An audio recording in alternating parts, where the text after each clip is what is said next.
and research trends in the field of geoscience, electronics, and remote sensing technology, and its application in management of city, land, ocean, maritime, and disaster mitigation in this pandemic era. I'm Eleonora Gita Alamandasapan. And I'm Nico Anatoli, staff of Center for Regional Resources Development of Technology, acting as the master of ceremony for this conference. It is an honor to us to introduce and welcome our speaker, Dr. Laksana Trihandoko, Chairman of National Research and Innovation Agency, represented by Professor Erna Sri Adiningsih, Head of Aeronautics and Space Research Organization. Professor Indroyono Susilo, Founder Indonesia Society Remote Sensing. Dr. Arifin Nugroho, Dr. Wahyudi Hasbi, Profesor Sema Verma, Profesor Suhono Harso Supangkat, Profesor Fusun Balik Sangli, Dr. Damayanti Saroja, Profesor Fabio Tosti, Dr. Tofael Ahmed, and Profesor Edwin Aldrian. As a start of our conference, we will sing the national anthem of the Republic Indonesia. Ladies and gentlemen, we would like to request you to stand up.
Ladies and gentlemen, we are now going to listen to the report and welcome speech delivered by Senior Oni Bibin Bintoro, MSc MBA, as the conference chair of AGERS 20 and 21. Ladies and gentlemen, please welcome Mr. Oni Bibin Bintoro. Thank you, Master of Ceremony of today. Thank you. Assalamualaikum warahmatullahi wabarakatuh.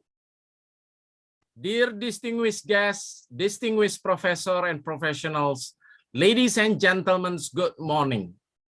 Best wishes and greeting for everyone. On behalf of the local organizing committee, I would like to welcome you all to the 2021 IEEE Asia Pacific Conference on Geoscience, Electronics, and Remote Sensing, AGERS, which will take place as virtual conference and co-located at the BRIN Building, Jakarta, Indonesia from 29th to 30th September 2021. This is the fourth IEEE AGERS conference in Indonesia after successful completion of first AGERS 2018, second AGERS 2019, and third AGERS 2020. Whereas all AGERS conference proceeding has been published in IEEE Explore as AGERS conference series. The fourth AGERS aim to provide a forum for academic scholars and practitioners to exchange ideas and to discuss about recent development and global research trend in the field of land, ocean, maritime, and city sector. Therefore, the theme for the fourth AGERS is understanding and forecasting the dynamic of land, ocean, maritime, and cities. This year's AGERS received around 60 papers and based on over 200 reviews from the technical program committee and external reviewers.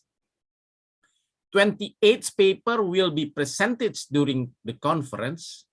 Each paper, regardless of track, received at least 2 reviews.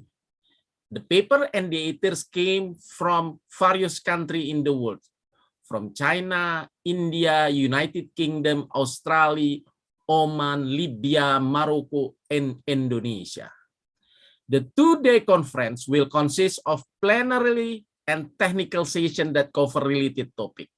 In this occasion, some distinguished speakers are Dr. Arifin Nugroho from IEEE Indonesia, Dr. Laksanatri Handoko and Professor Sri Adiningsih from National Research and Innovation Indonesia, Professor Dr. Indroyono Susilo, Indonesia Society Remote Sensing, founder of Indonesian Society Remote Sensing, Dr. Wahyudi Hasbi, President of IEEE Indonesia, Professor Sima Verma, PhD, Coordinator IBM Software Center and Excellence, IETA Student Chapter India, Professor Dr. Suhono Harso Supangkat, Institut Teknologi Bandung, Professor Dr.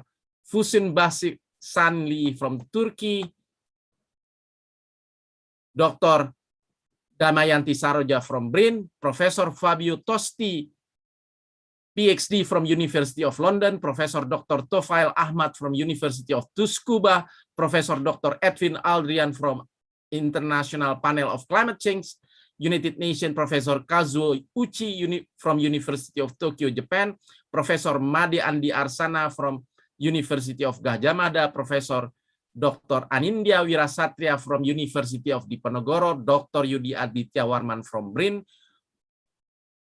Kunio Yoneyama, PhD from Jamstek, Japan, Dr. Dian Nurani Melati from BRIN Indonesia, Michael Wisnu Wardana Siagian, Managing Director of PT Tera Drone Indonesia, Insinyur Yudi Antasena, MSc from BRIN Indonesia.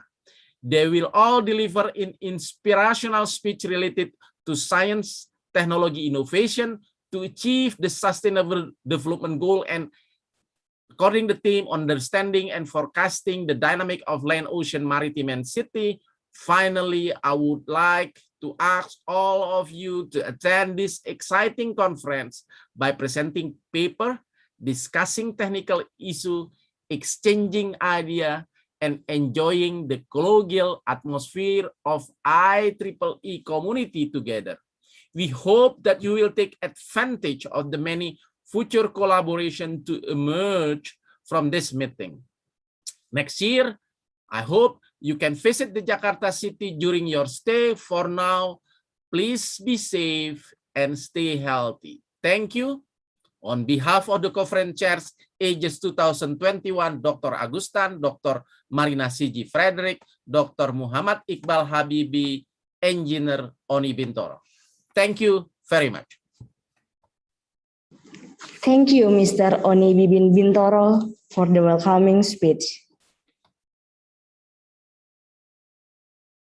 We are now going to listen to welcoming remarks given by the President of Joint Aerospace and Electronic System, Geoscience and Remote Sensing Society Chapter. Ladies and gentlemen, please welcome Dr. Arifin Nugroho.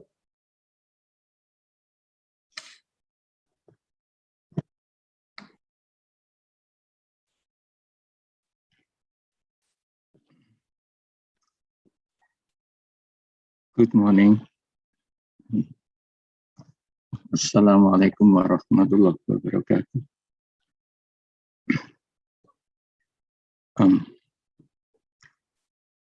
Please allow me to share my presentation.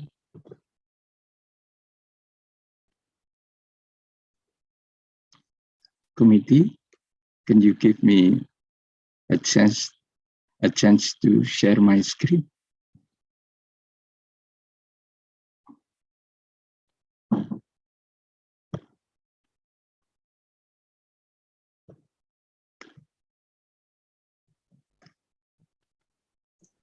Hello. Sorry. Okay. Please try again. Yeah, sure. Just a moment.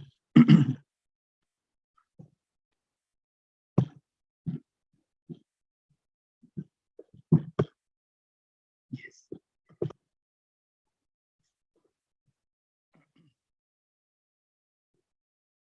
Good morning once again. Today's meeting is an IEEE organized in collaborations with BRIN of Indonesia is concerning the Asia Pacific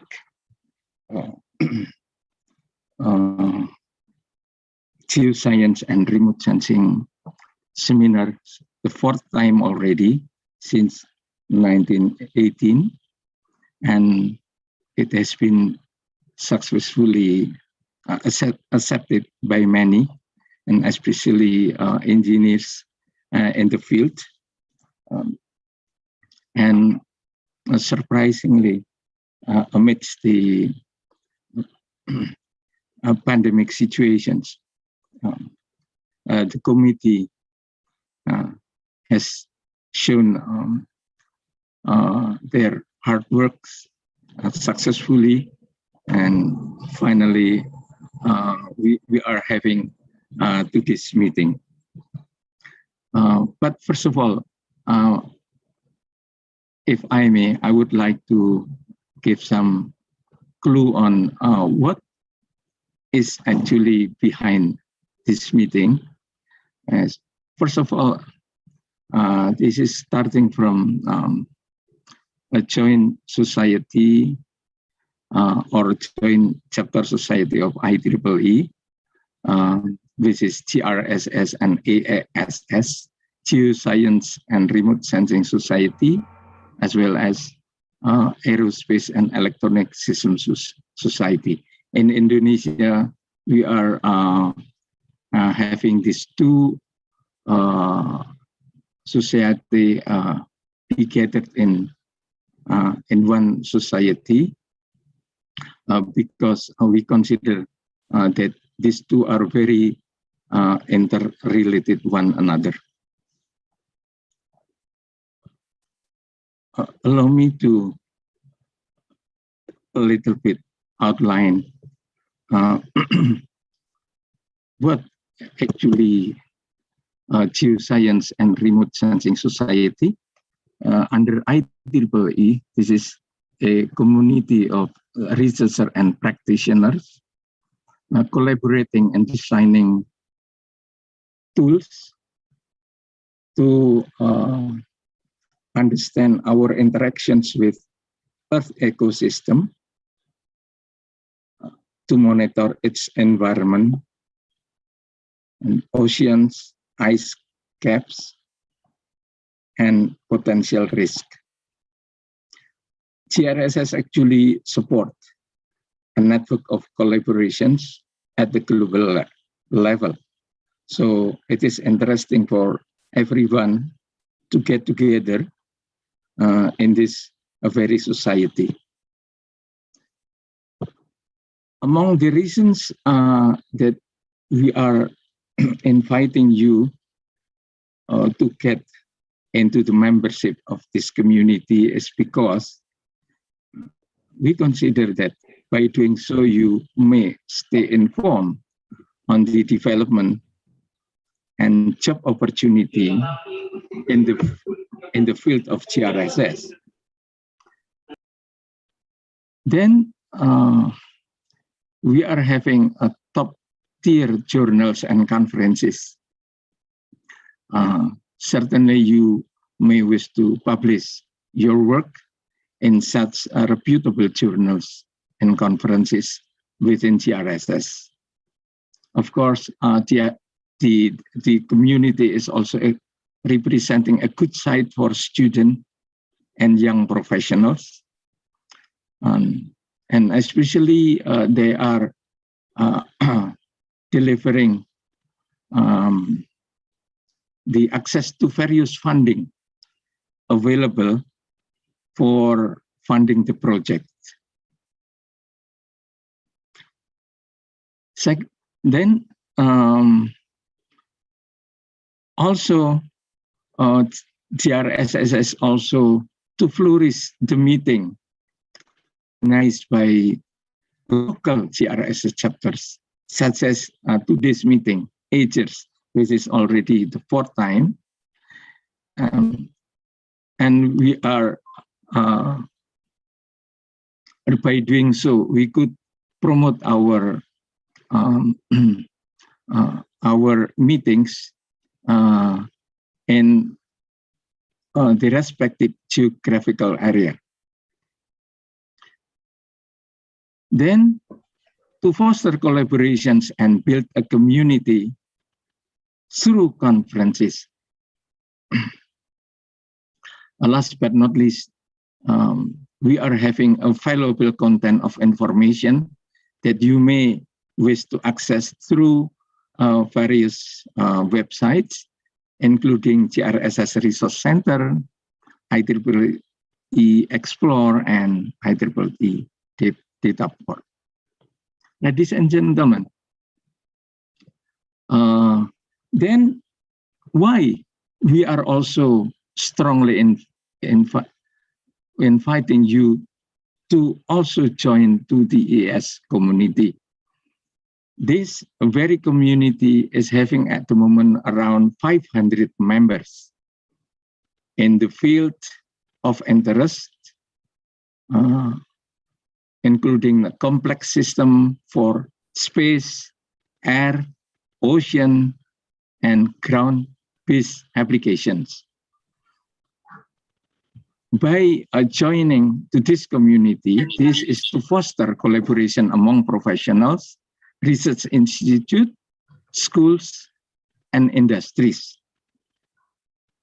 Then, of course, one might access to worldwide technical community in a full spectrum of professional development, events, distinguished lecturers, conferences, panel discussions, short courses, networking, mentoring, and other activities for career development. Our publications, I would think this is the most valuable assets of this community is the trend section covering the field of C3I, energy conversion, intelligence system, navigation and tracking system, radar, robotics, simulation and instrumentation, sonar and undersea system, space system, automatic test system, vehicular system, and modular integrated electronics. Also, AESS affiliate status is also available to those who do not want to become IEEE members, but still wishing to affiliate with the IAES society. Last but not least, this is to encourage students and young professionals to be engaging in technical activities through local conferences, local chapters, and student branches. Ladies and gentlemen, finally, today is the AGERS 2021. First of all, I would like to congratulate the AGERS 21 committee under the chairmanship of Dr. Muhammad Iqbal Habibi of BRIN, which is National Research and Innovation Agency, who, in its hard working, is allowing the running of this excellent repute amid the difficult pandemic situation. In a relatively short time, the meeting could gather first quality and internationally accepted papers in geoscience and remote sensing and aerospace electronic system. This is made possible only through hard works of Dr. Agustan and Mr. Oni Bintoro, MSc, as chair and co-chair of the conference, respectively. Both are from BRIN, and of course, due to all members of the TPC. Then allow me to thank firstly to BRIN in collaboration with GRS, AAS Joint Chapter in organizing this conference. Also to wholeheartedly thank to first Chairman of BRIN, Dr. Laksana Trihandoko, MSc, as a keynote speaker one for his support. To the founder of Indonesia Society Remote Sensing, or MAPIN, which is Professor Dr. Indroyono Susilo, as a keynote speaker too for his support. Chair of Indonesia sections of IEEE, Dr. Wahyudi Hasbi of LAPAN, for his great efforts in supporting this event. Then to Chair of MAPIN, Dr. Agustan, for his key role in organizing this AGERS 21. Then to all plenary speakers for their excellent works and views to share during this meeting. Of course, to all the authors and presenters of papers of the AGERS 21 who have chosen and be part of the AGERS 21 for disseminating their works. Last but not least, I have to mention we would like to thank wholeheartedly to our supporter, which is PUI and NODC, and of course to our sole sponsor, which is Teradrun.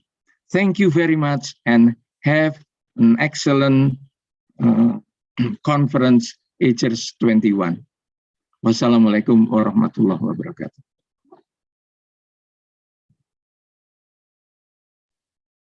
Waalaikumsalam warahmatullahi wabarakatuh. Thank you, Dr. Arifin Nugroho, for your welcoming remarks. Ladies and gentlemen, we are now going to listen to welcoming remarks given by the President of IEEE Indonesia section. Please welcome Dr. Wahyudi Hasbi.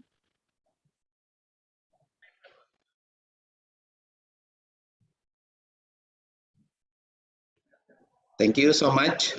Distinguished guests, colleagues, researcher, professional, ladies and gentlemen, Assalamualaikum warahmatullahi wabarakatuh. Good morning, a prosperous and warm greeting. First of all, please allow me to greet the Honorable Head of National Research and Innovation Agency, represented by Acting Head of Aeronautics and Space Research Institute, Professor Dr. Insinyur Ernasri Adiningsi, also founder of Indonesia Society of Remote Sensing, Professor Dr.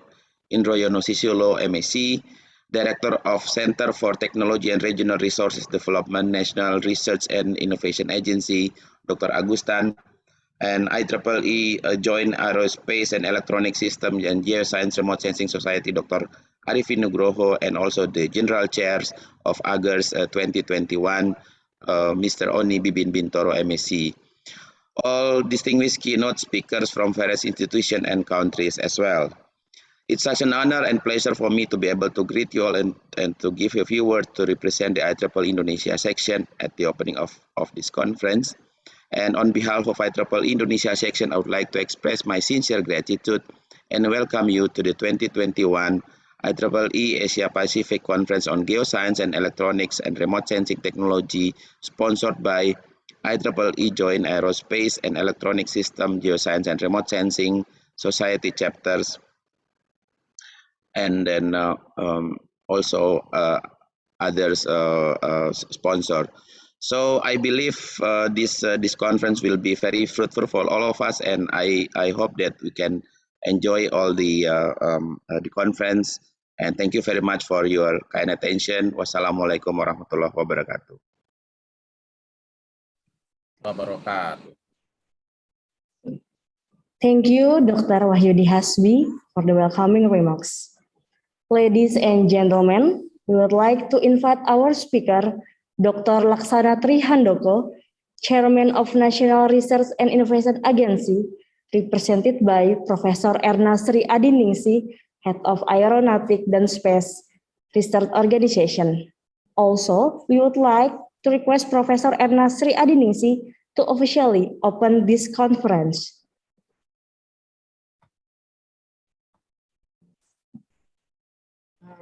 Good morning, everyone. Can my voice be heard clearly? Yes. Yes, Professor. Yes, yes. Okay, thank you very much, the MC. Good morning, everyone. Assalamualaikum warahmatullahi wabarakatuh.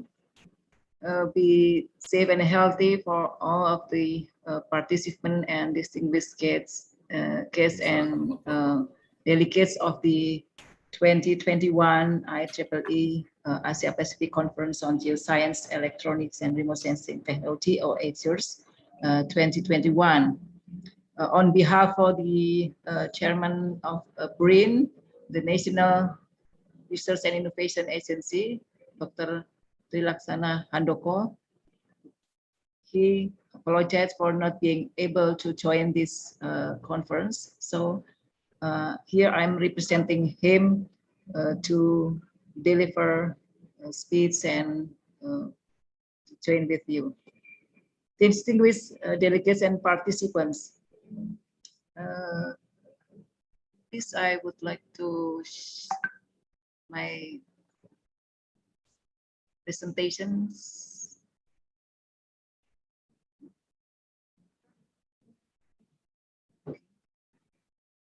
Can I share the screen?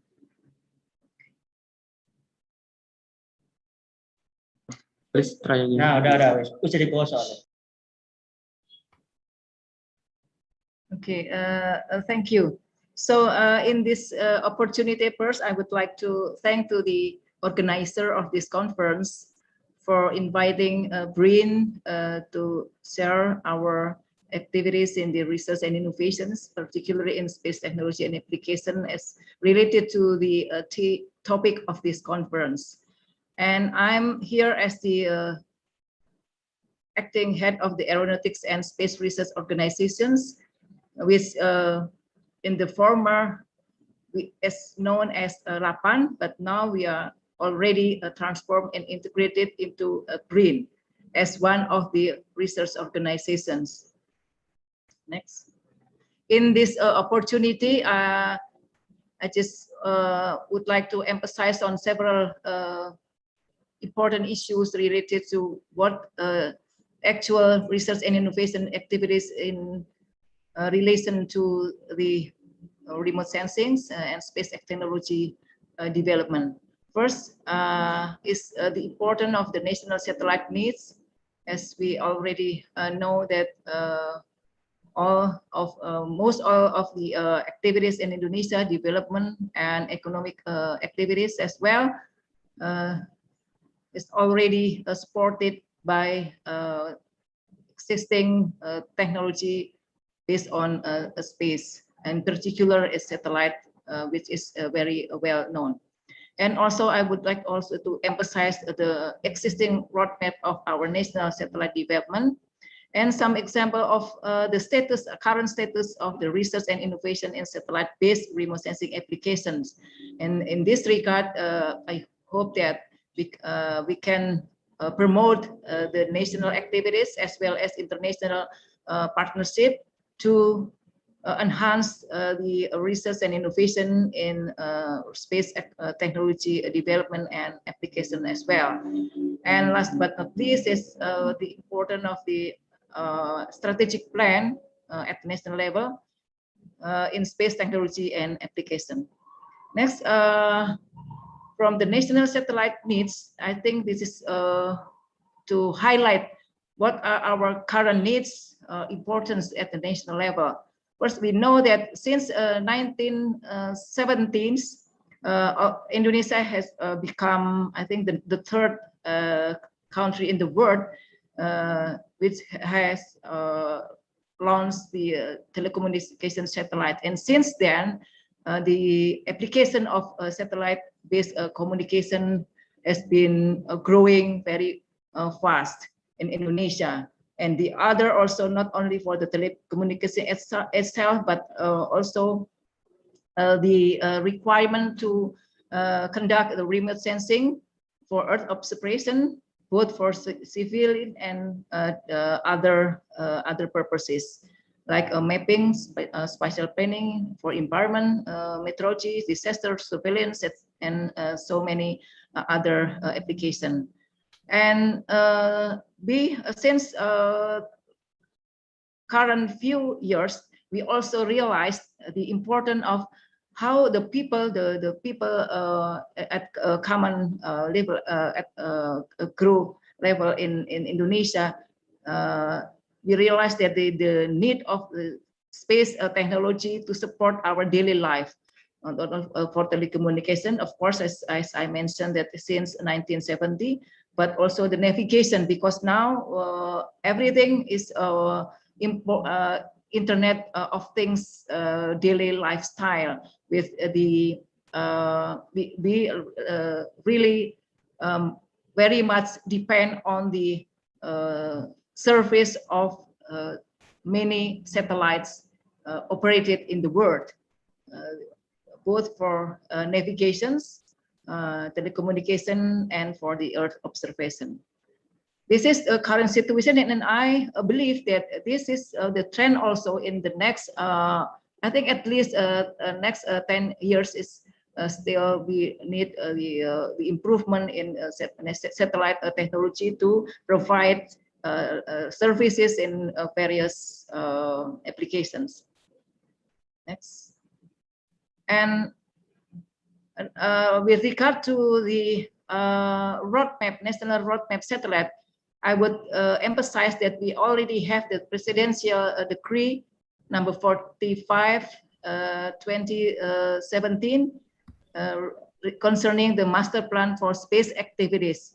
And in particular for the satellite development, we already have the national roadmap how to achieve it from 2016 to 2040. So this is quite a long national strategic plan, but we realize that in achieving the targets is not easy in terms of we just depend on the government institutions' capability. So in this regard, for example, the experience conducted by LAPAN, particularly I think the Satellite Technology Center, is how we can develop by our own capacity and capability to develop a series experimental micro class satellites. We call it LAPAN satellite or LAPAN A, from A1, A2 until A3, already launched and operated since 2007 until now. And I think in the next coming years, we hope that the A4 could be launched. And of course, after that, we also have a plan to develop A5 series satellites, which will be constellations of communication satellites, but also we have to improve the mission of the satellite itself to fulfill various needs at the, particularly for Indonesia, of course, and also we can provide, if any, the regional needs at least at Southeast Asia region. So this is indicated that Indonesia has a serious initiative and also in implementation how we can systematically develop our own satellite capability, and as well as our the application to fulfill the needs in the downstream segment. I think the development of many data processing to provide information based on satellite imagery has also been developed very intensively. Next. And this is the application of satellite-based remote sensing that has been conducted now. LAPAN as the one of the research organization under BRIN will continue its effort in doing the research and innovations to provide the various needs of the national, like such as national inventory in natural resources and environment disasters, strategic activities. So the needs, I think, in the national needs has become increasing very significant, and the variety of the information or the demand of the satellite-based remote sensing application and information, I think, has been increasing very significant. In the previous, I think, since 5 years ago, the application in strategic activities such as for the cannabis identifications on the taxation objects application and so forth, this is not been defined in the early stage of the satellite-based remote sensing. But nowadays, I think the application has been enhanced very fast. Next, this is some example of how BRIN now and the future will continue to conduct the research and innovations on related to satellite-based remote sensing for land applications, such related to crop and agriculture, because now BRIN itself will integrate all research units and organization in Indonesia. So the resources will increase very significant, and these resources will be utilized to speed up the research and innovation activities, particularly in satellite-based remote sensing research. Next is another example of the land applications, such from LAPAN A3 satellite itself, we can have imagery to monitor Earth, like land use change, forest change, and we can combine with other existing satellite operated by international organization. And the other example is on next. Marine applications, such for chlorophyll monitoring from a low resolution data, as well as bathymetry from the Landsat 8. Next, I think another example is in marine application as well, for mangrove oil spills monitoring and identifications. Next, another example in natural disasters, flood potential, flood impacts from low to very high resolution data. Next, another example for natural disaster applications, like land and forest fire vulnerability, drought potential as well, with combined satellite imagery, not only from international providers, but also from our own satellite, namely LAPAN series satellite. Next. This is very relatively new activities in strategic activities, like taxation object from very high resolution imageries, as well as the mining activities from high and very high resolution imageries. I think those examples has proof, and I believe that in the coming next year and next, we will push the satellite technology development, not only for the experimental purposes, but for the operational, for national data service and information productions. And now we will continue with the A4, and we hope that Indonesia can launch the A5 satellite next year. But in the meantime, in the same time, we also designed another satellite, which is a constellation consisting of 9 satellites, not only for the communication purposes, but also for the remote sensing and other application as well. And we hope that under BRIN institution, I think the development of the satellite technology will be accelerated, not only by the research agency, previously LAPAN, but also we will involve the what we call triple helix roles, the academicians and as well as the private entities, to in the future we can operate our own satellite with the various missions and developed by our own capacity.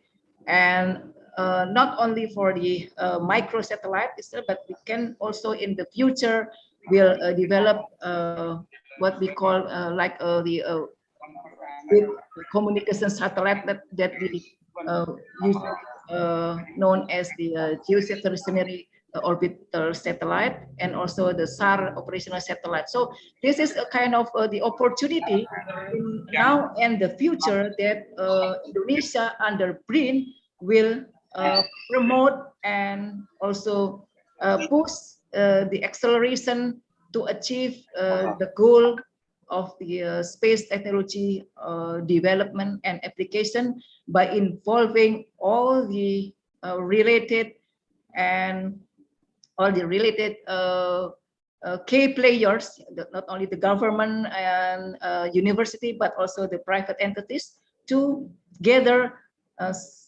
in synergy to achieve our national target or goals.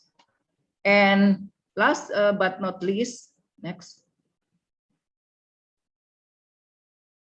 As the concluding remarks, I would just underline that the space technology innovation has moved from R&D activities in the past toward economic-driven activities in the future. This is our national challenge. So then Indonesia has proven to have a capability, our own capability in research and innovations related to satellite technology, operation, as well as the applications in various sectors. And of course, we need an enhanced national capacity to achieve the national target in space technology and application by synergizing the triple helix roles, the government, R&D, as well as the business entities. And with these concluding remarks, as asked by the organizer, I would like to again call off some ideas from this conference, how we can move forward to achieve what has been established in our national plan in space technology and applications. Thank you for your kind attentions. And before ending my speech, on behalf of the chairman of BRIN, I would like to officially open this conference. I hope that this conference can come up with very fruitful and productive discussions and recommendations from all stakeholders and participants as well. Thank you. Assalamualaikum warahmatullahi wabarakatuh. Waalaikumsalam warahmatullahi wabarakatuh. Thank you, Professor Erna Sri Adiningsi, for officially opening this conference and for wonderful remarks. And now we will hold a photo session. Speakers as well as all participants are welcome to turn your camera on. And please stay still until the photo session over.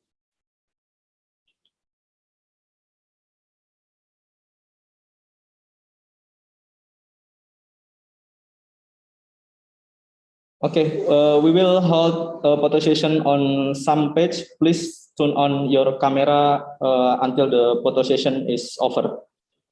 We will start on page 1 first.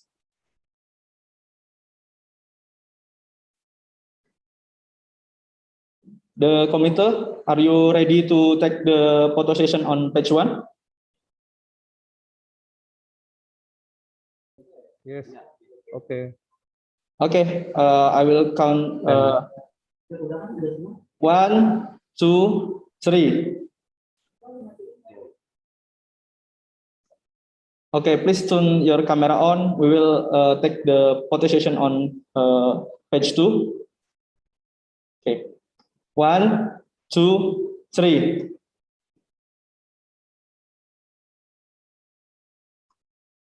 Okay, and go to next page. We will take the video. 1, 2, 3. Okay, and for next page, please turn your camera on. We will hold the photo session. On my count, 1, 2, 3.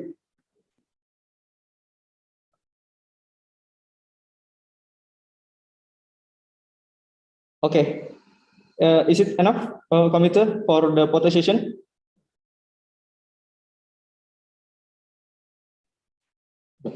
It's enough. Thank you. Ladies and gentlemen, we would like to show you some video. The first one is from IEEE video. The second one is from Terra Drone, and the last one from our center's video profile. Please enjoy.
benua maritim Indonesia yang terbentang dari Sabang hingga Merauke merupakan wilayah perairan dengan hamparan pulau-pulau di dalamnya sebagai satu kesatuan alamiah antara darat, laut, dan udara.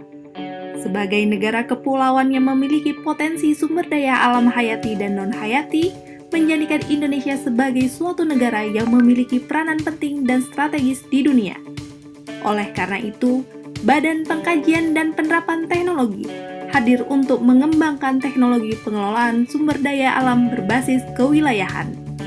Hal ini diwujudkan melalui adanya Pusat Teknologi Pengembangan Sumber Daya Wilayah atau PTPSW sebagai salah satu unit kerja pada Badan Pengkajian dan Penerapan Teknologi.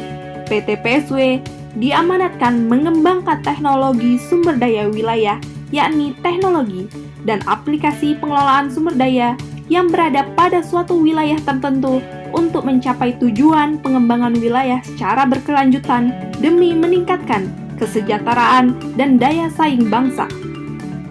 Dengan visi untuk menjadi pusat unggulan teknologi pengembangan sumber daya wilayah yang menghasilkan inovasi dalam peningkatan produktivitas pembangunan nasional, PTPSW terus berkembang secara dinamis dan juga adaptif untuk mengkaji teknologi di bidang pengembangan sumber daya wilayah.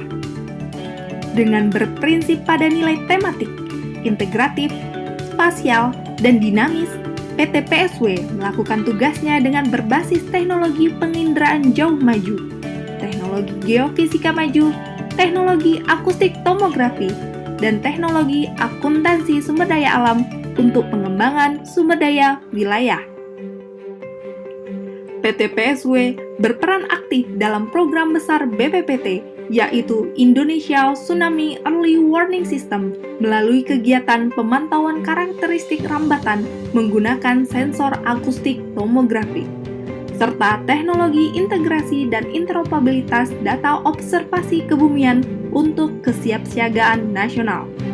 Selain itu, PTPSW juga berperan untuk menyukseskan kegiatan sistem informasi zoonosis dan emerging infectious disease. Dalam menjalankan kegiatan sesuai dengan tugas pokok dan fungsi, PTPSW memiliki sumber daya manusia yang unggul, yakni putra-putri terbaik bangsa dari berbagai disiplin ilmu dan juga bidang keahlian. PTPSW juga didukung oleh berbagai sarana dan prasarana seperti fasilitas peralatan survei terestris, peralatan survei laut dan pesisir, wahana survei,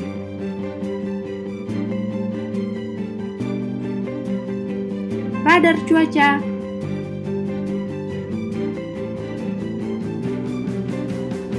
penggunaan perangkat lunak,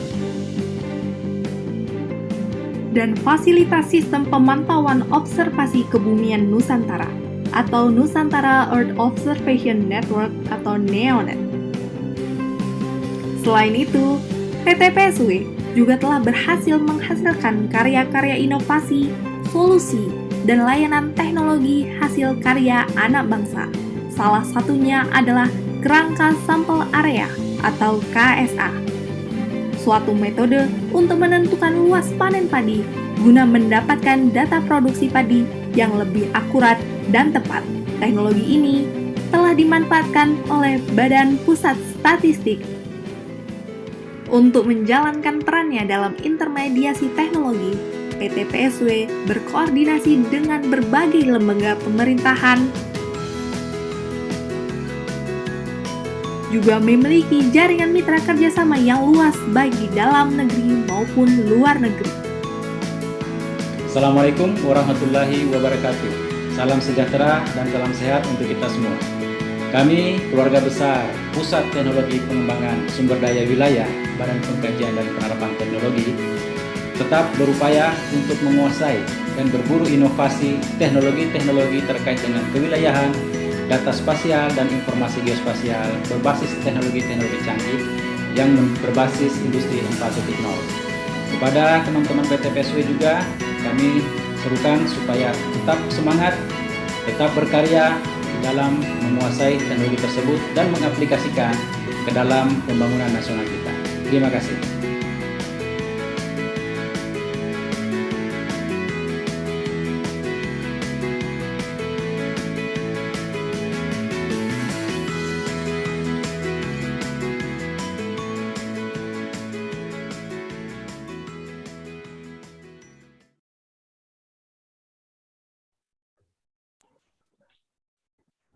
Okay, thank you for the video. And for your information, ladies and gentlemen, the last video profile recorded before 1 September 2021.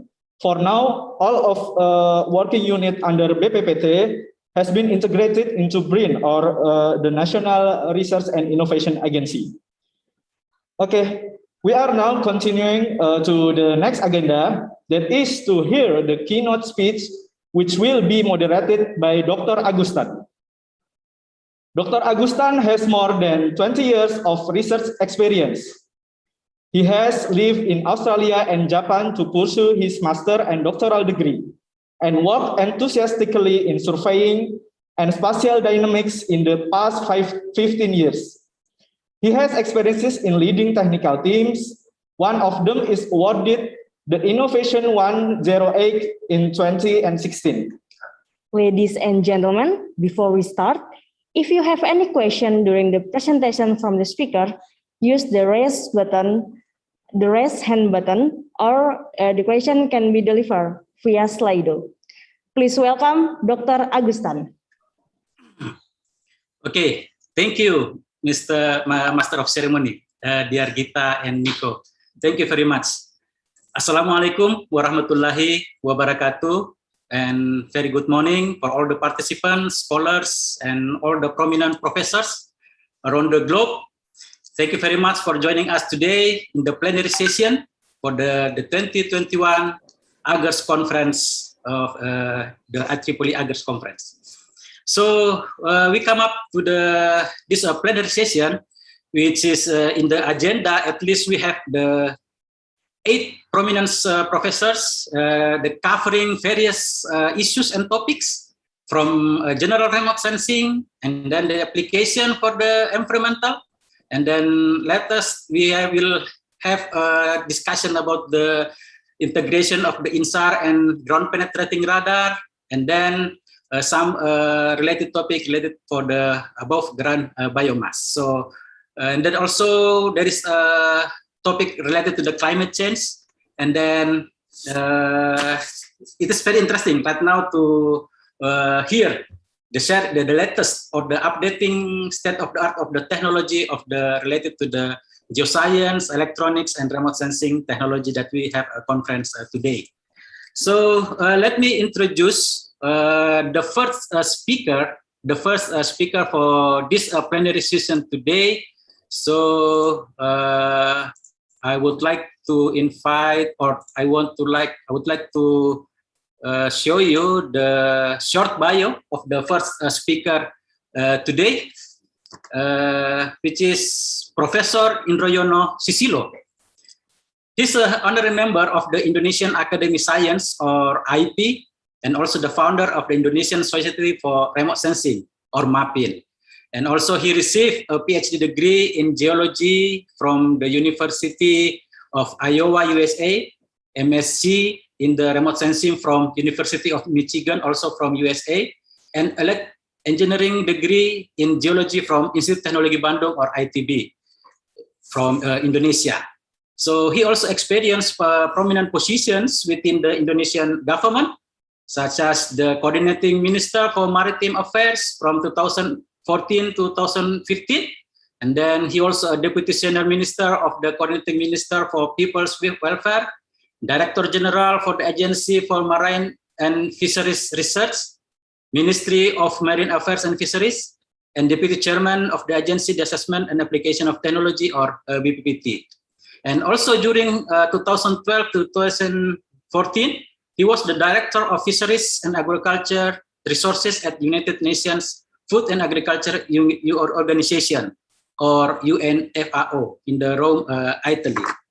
So from right now, he will present a title the advancement of remote sensing technology and its application.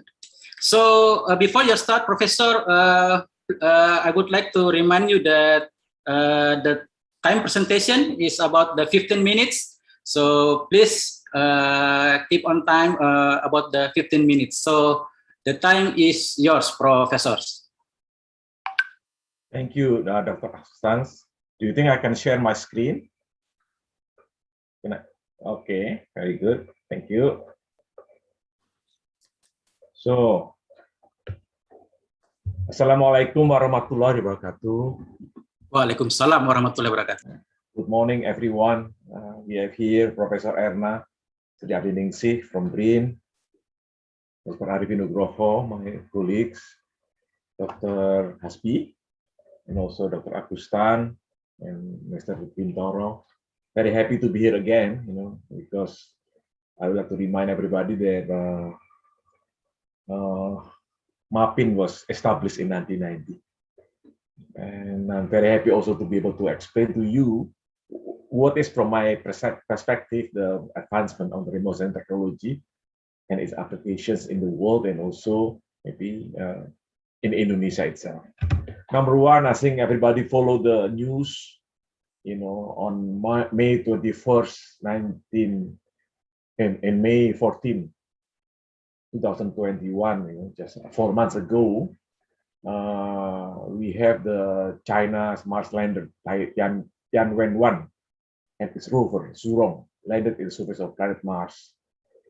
This is the advancement of remote sensing technology, artificial intelligence, robotic remote control, because this is a very advanced in the technology, and now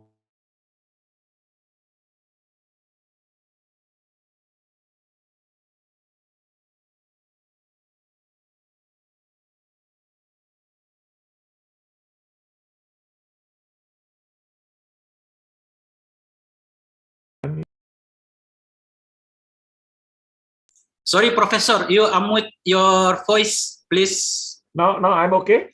Yeah, okay. Okay, sorry. Yeah. So again, we start the program. I mean, this is the one. This is the latest advancement of the technology of remote sensing, very remote.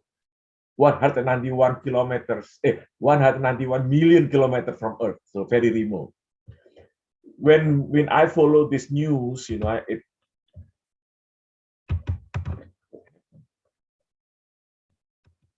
okay, we remember what happened in 1997, July 4th, 1997.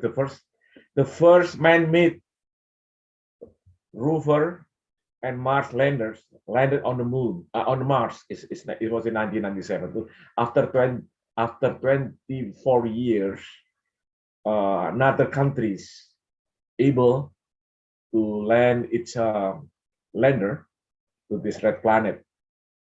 So from 1997 until 2021, there's only 5 Mars landers and also rover successfully landed on the surface of planet Mars.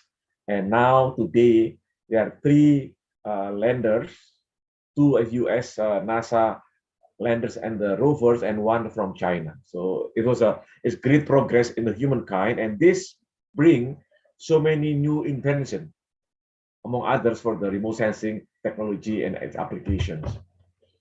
This was the first one, the first Mars lander, NASA in 1997, July 4th.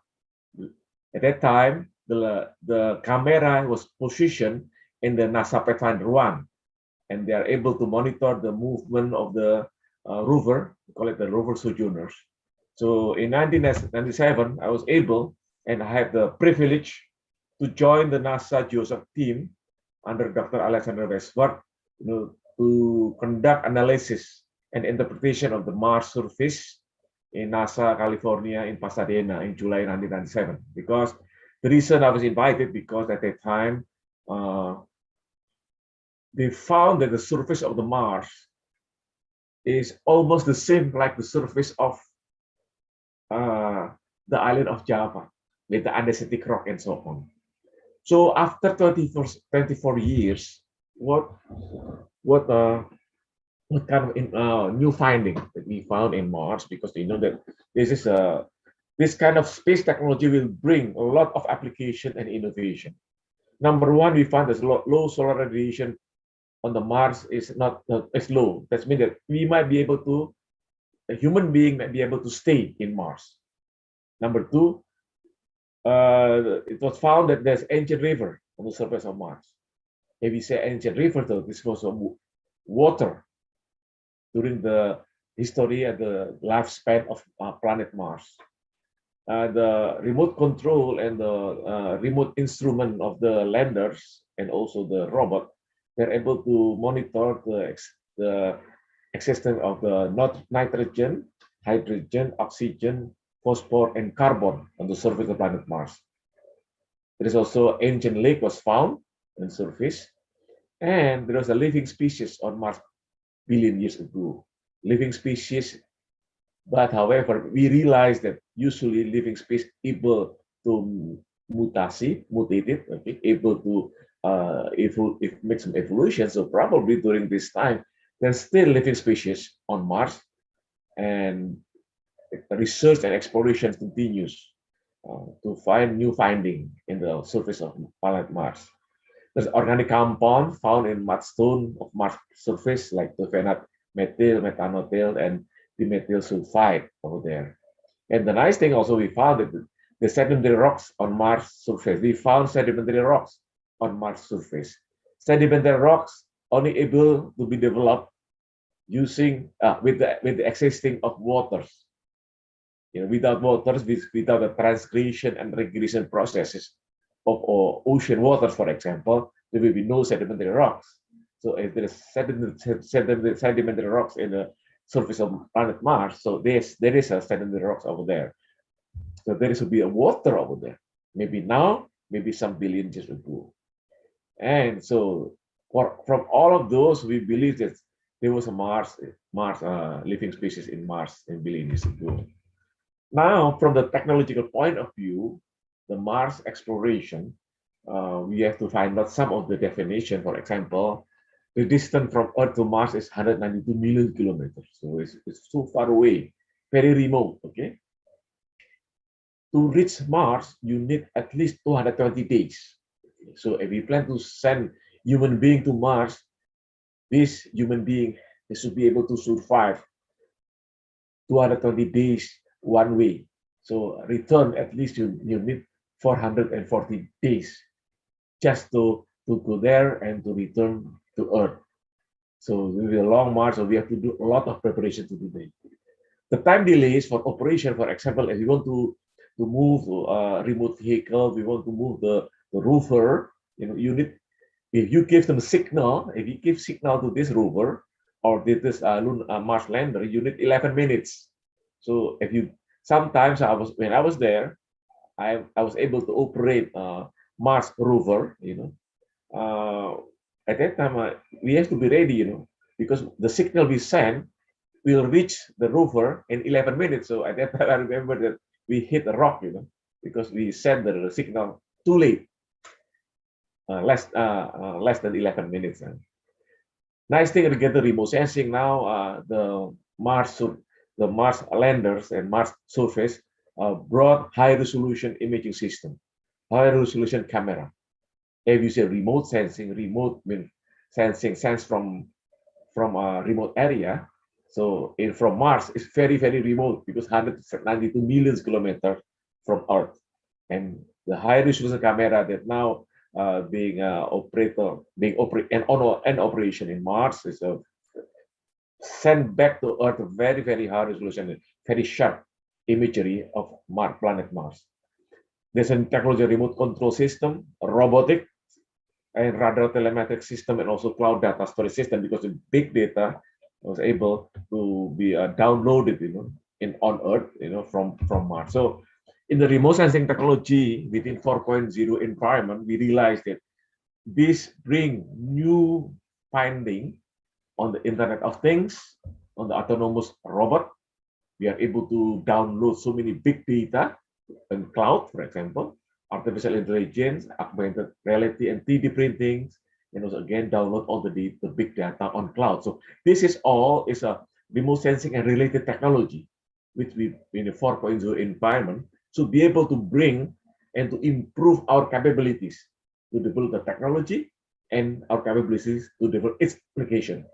Having this kind of a 4.0 environment, I think the technology and its application, we should be able to process very fast, should be able to proceed very rapidly, so that we should be able. We are not now doing remote sensing through the imagery, but also we should recognize pattern recognition, direct disruptions, technologies, making some analysis very fast to make a decision. We realize that from the beginning, from the beginning of using remote sensing data, yes, we have the data.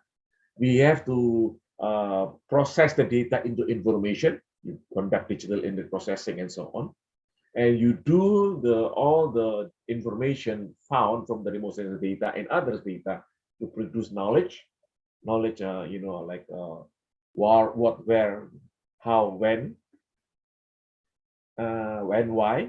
This is knowledge is to make some analysis and into a wisdom to make a decision.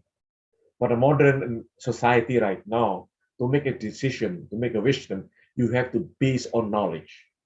And the knowledge we develop should be based on information, and information we develop should be gathered from data. The remote sensing technology and its application also the same. We gather remote sensing data, we process the data into information. The information was brought into knowledge, analysis, interpretation, and then from there we make some decision. Without this, I think we are less creative. We will not be able to produce a very good information based on science and technology.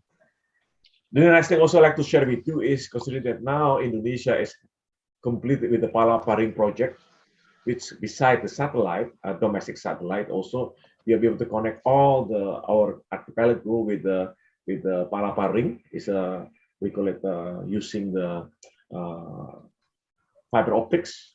So we are very fortunate, when COVID-19 pandemic hit Indonesia in March 2020, this Palaparing project already finished. It was in July 2019.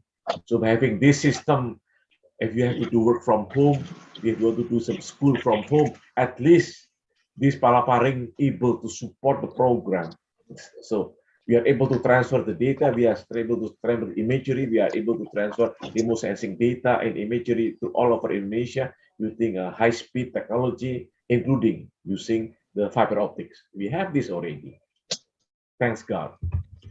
Very soon in 2023, Satria satellite will be operational. This is the first time, it's mentioned by Ibu Erna, is the collaboration between the government and private sectors. We call it KPPU, kerjasama pemerintah dan badan usaha. The Satria will be able to provide internet access to 150,000 points in 150,000 locations all over Indonesia. What does it mean? So 150,000 villages, 150,000 hospital, and kecamatan office and so on, they will provide free internet access starting 2023. So I think Indonesia will be a complementary infrastructures, satellite combined with the Palaparing and combined to airborne and so on. I think this is a good idea that we proceed in terms of the technology in remote sensing and its application. We realize also that since 2016, there are 103 commercial high-resolution satellite in operation, able to monitor the surface of the Earth at any time. I think for Indonesia, this is very important, considering that Indonesia is an area with very high cloud. So many clouds usually hamper our surface of Indonesian land and seas. Having 193 satellite in operation, they will be able to have the repetition very fast. So, but at any time, we should be able to cover the Indonesian area, archipelago. So at the same time, also, we should be able to find out where there's no cloud, we just make some assessment. So this is the progress that the satellite, so many satellite, micro satellite, high resolution satellite, most of them being placed in a low orbit satellite of 2,000 kilometers above the Earth. And now, because satellite is only 5-6 years in operation, it has to be renewed. Now that they start to build satellite from woods product, because otherwise you're going to have a lot of disposal, satellite disposal all over our space. So now they are to build the wood from wood products that can be disposed, and in the next 5 or 6 years, and it will disappear, in our space. One example, I like to show this one example. This was one of the high-resolution satellite was taken in 31st of May 2018. The Surabaya Port naval base. You see the hospital ship Dr. Suharto 990. Next to them is the frigate Transpik class. Okay. And behind those are two light frigate Bung Tomo class. And at the end of the back of all of the ship is the tall ship KRI Bimasuci. There's a tall ship there with a big what do you call it, layar in that area. So this is one of the. I like to show to everybody, because why I have to show this to you. In 1990, when MAPIN, or Indonesian Society for Remote Sensing, was established, this kind of technology is still considered classified information. We are not allowed to use this kind of classified information, in anything that like we now today. Now, having this advanced technology, we can use this kind of data at any time with so many satellites now in operation in our space. Indonesia also moving toward the drone. It was mentioned there's a drone company. Indonesia now preparing to start the first flight of the Black Hawk drone by the end of this year. So hopefully it was launched in 2020. Start have experimental flight the end of this year. So hopefully by 2022 it can be certified and ready to be manufactured in Bandung. So Indonesia will have a Black Hawk drone, very modern, the same as those made in China and also made in USA. This is one of the examples. So having this kind of platform, we should be able to improve our capabilities and doing remote sensing activities. Last but not least, I think in the term of technologies, maybe Ibu Erna forgot to mention this. I think Indonesia has two what do you call it, God-given resources is not being utilized optimally.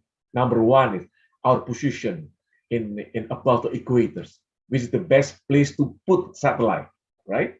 And number two, we should be to launch a satellite, to launch a rocket from the area near the equator is the best place, because it's very efficient. You need less maneuverability, and you can save fuel so that you can launch so many satellites from the equator. So Indonesia, I don't know, maybe it's there. It's already there in the Ibu Erna presentation, but I like to share again. Biak is the place. It's only 1 degree south of latitude, and the only one will be facing the Pacific Ocean. If you launch rocket from Biak, it will save so much fuel. So the rocket can be loaded with many small micro satellites that can be launched to the we call it low Earth orbit, 2,000 kilometers or something like that. And at the same time, also this can be used for remote sensing, can be used for telecommunication, can be used for internet, and so on. Why this BIAC is ready to be promoted? Should be promoted from all of us, because if you say Kourou in France, it's 5 degrees north of latitude. It's still far from the equator. So you have to have some maneuver. You have to do some maneuver in order to reach the area above the equator. In Alcantara, in Brazil, we are talking about 2.3 degrees south latitude. If you have the Pamengpeuk, I think it's already crowded. A lot of villages and cities and town in West Java. I think so. Lapan have to move the launching site to Biak. If Lapan would like to launch a rocket size of 450 millimeters diameter and larger, it cannot possible to launch this size of rocket from West Java. In order to put remote sensing and application into Indonesian activities, we are very happy also that there's a regulatory support for the assessment application of remote sensing technology in Indonesia right now up to the present. Some of the example, there's law number 21, year 2013 on space affairs. So the space affairs is there, but the name of LAPAN now joined with BRINs, but in part of the research organization of BRIN, but the law is still there. So the space organization, space and aeronautic of former LAPAN will be part of the space and aeronautics research organization of BRIN, but the law is still there, so be there. There's also the decree, which is a LAPAN or now BRIN, the space and aeronautic organization of BRIN, should also provide satellite imagery to all of us, both government and also the private sector, provided that also that the services will be upgraded to we have good services to serve all the users of the remote sensing data. Number 3, as of this law number 4 on year 2011 on geospatial information, this is a BIG, but that information geospatial will be part of the law over there. They are the major utilization with what we call it one map system. They are mostly using remote sensing data, and this is under the BIG. Very happy to learn that in just last year, I think BSN, the National Standard Agencies, already, this is 2019, okay, the SNE, the Standard National Indonesian National Standard of bit mapping scale 1 to 50,000 using remote sensing. It's a very good standard because usually you're using a terrestrial survey. Now with this standard, we are able to use this to do some bit mapping, and this is very important. It's mostly like from the forest concessionaire and so on, because we have to delineate area which is bit, is to be conserved, and at the same time also this can be done. This is the latest one, law number 11, 2020 on job creation, Undang-Undang Cipta Kerja. And the first time, I think if you see, this is the first time in law on job creation, they put forest mapping, forest designation, forest zoning using satellite and GIS. It was informed, and it was mentioned in this law. What does it mean? It means that now all of the industries, companies, concessionaires who like to do mapping, designation, zoning on the forest, they may be able to use remote sensing GIS. This means it's a big market available for our stakeholders, because there are already 30 million hectares of forest concession in Indonesia, which must report its activities every 2 years. So by doing so, you need this kind of technology. This law followed by the government regulation number 23. This is article number 16, which is said using remote sensing technology for forest concession designation, menggunakan teknologi pandang jauh pada seluruh tahapan pengukuran kawasan hutan. So you are there already. Last but not least, the Minister of Environment at number 118 on concession virtual border delineation using horizontal satellite data. It was there. So now actually this technology can be directly observed and accessed and used by the environment. Plus also our future will be, we should use this to monitor our national strategic project. I think this is very important because you have the high resolution satellite. You have, I think the Bappenas would like to monitor how far is the toll route project, how far is the dam project, and so on. How far is the cable for electricity, power plant, and so on. Now we go into carbon credits, climate change, carbon sequestration. Indonesia, we go into this because this is a big market. Indonesia becomes a superpower in the environment or climate change. Okay, disaster management mentioned earlier. Yeah, we are using this for buoy and so on, and also resource monitoring, forestry, mining areas, and so on. So I think there was, I mentioned to you, with the advancement of technology like the remote control, remote sensing, robotic, which are able to bring human being and also human developed features like Mars landers or robot to Mars, 102 million kilometers to Indonesia from Earth. I think this technology can be used for other invention online. And this is part of the remote sensing program. We know that a country like Indonesia needs this kind of technology with the 17,500 islands. You need this kind of technology. It was dreamed 30 to 35 years ago from many of them Indonesia Society for Remote Sensing founders. It's now become a reality. Thank you very much, Dr. Agusta. Thank you very much, Professor Indroyono, for the inspiring speech. At least I note about at least 5 important points. The first, you inspire us about the Time magazine in the 1997 about the Mars, and then you inform us that it needs 414 days to make traveling to Mars, 2 ways, yeah. And then the second point is you highlight the knowledge wisdom hierarchy to create the creative society. And also the third one is the development of the infrastructure in Indonesia for the IoT, for example, in the Palaparing, yeah. Maybe this is related later on in the speaker number 3, Professor Suhono, yeah, will talk about the IoT things. And then the fourth, the spaceport issue that may be in the Biak Island. And also because there is also another proposal from Morotai Island, yeah, to propose a spaceport. So maybe later on we can discuss. And then the fifth one, you said that Indonesian policy and regulation, especially for the job creation law, and also it will become a big market for the remote sensing technology. So thank you very much for Professor Indroyono. I hope you can stay until the end to make some discussion, because we have another 7 speakers in this plenary session. So thank you very much. A big applause to Professor Indroyono Susilo. So we would like to invite the second keynote speaker today, which will name is Professor Sima Verma, PhD, VIT.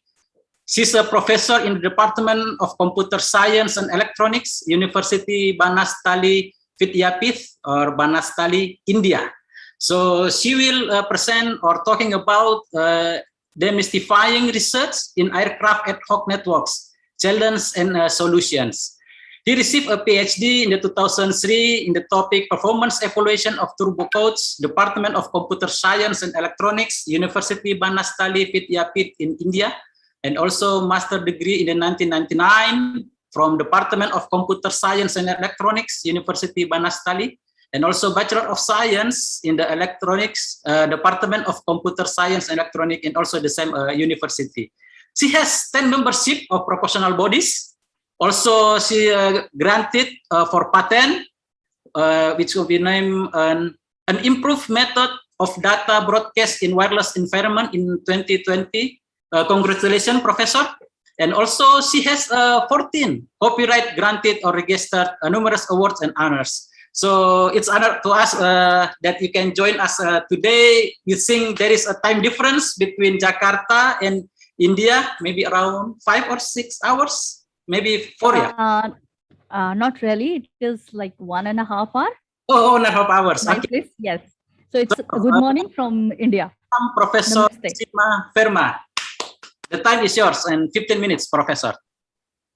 Please. Yeah. Good morning, one and all present in this prestigious event, which is a 2021 IEEE Asia Pacific Conference on Geoscience, Electronics, and Remote Sensing Technologies. It's an indeed honor and pleasure to be a part of this event.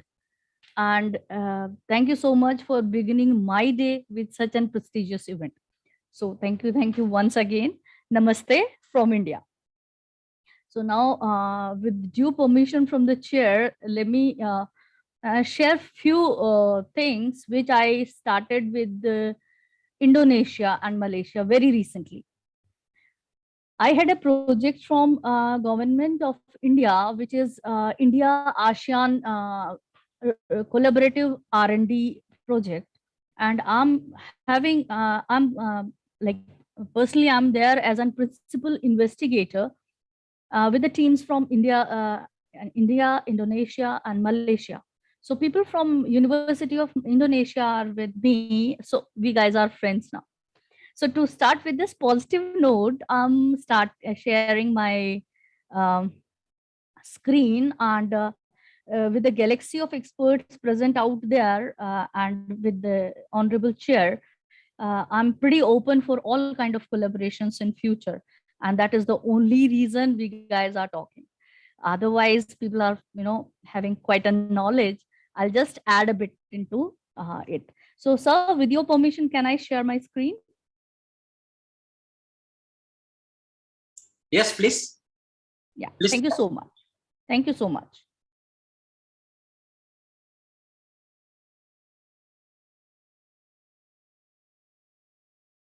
So is my screen visible to all of you? Yes, clear and clear.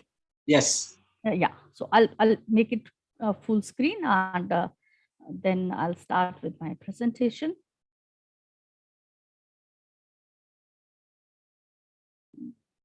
Just a minute.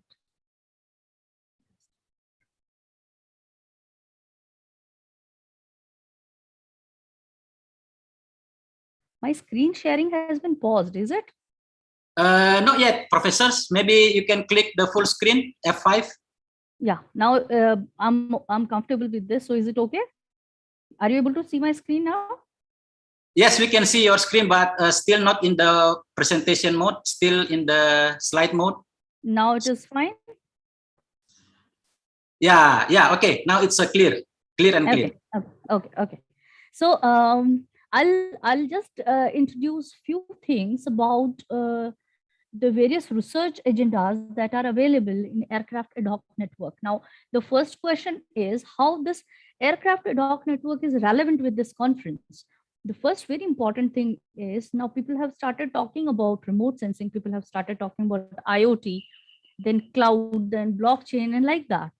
But there is one thing which is pretty important is the aircrafts or the UAVs should talk in between. Okay. So like we have mobile ad hoc networks, we had vehicular ad hoc networks. On the same lines, now there is a new set of networks, which is aircraft ad hoc networks, which can be further thought of being, can be classified into two parts. When we talk about bigger aircrafts talking to each other, then we say it is an aircraft ad hoc network. When UAVs are talking to each other, which are little on a lower height, and with of course some technical differences, then we say it is a flying ad hoc network. So I tried to start from the wireless thing, and I'll end up with a solution that my team has given so far as the routing in aircraft ad hoc networks is concerned. So as chair has already introduced, this is Professor Seema Verma, and with the, I wish my introduction should be like Seema Verma India. So I'm waiting for that day. Rest things should, go out. So the less the introduction, the bigger the person is. So with that, as I said, classification of networks is, there are two categories where the nodes or the people or the sets or the PCs are connected through wires. So we call them wired networks. And when the people, the PCs, and the mobiles, the cameras, the servers, everything is connected without wire, then we say it is a wireless network. All right. So now the further classification for wireless networks is if we have already established infrastructure, that is where we have a central node and all the rest of the nodes within that periphery are connected through that, and the connection is already established, the channels has been already assigned, then we say it is an infrastructure based network. And there are situations when we go for the previous speaker just before me was introducing disaster management. Now, in such situation where there's a disaster management, you cannot think of having a network over there which is already working. In case of suppose your forest is on fire. So in case of fire, can you really imagine that some network is already being there? So in such situations, people have came up with a solution which is ad hoc network. That means whenever, wherever you need a network, you can just establish it. Now, further going for ad hoc networks, you have one is wireless sensor network, where the mobile nodes are deployed in large number on small area.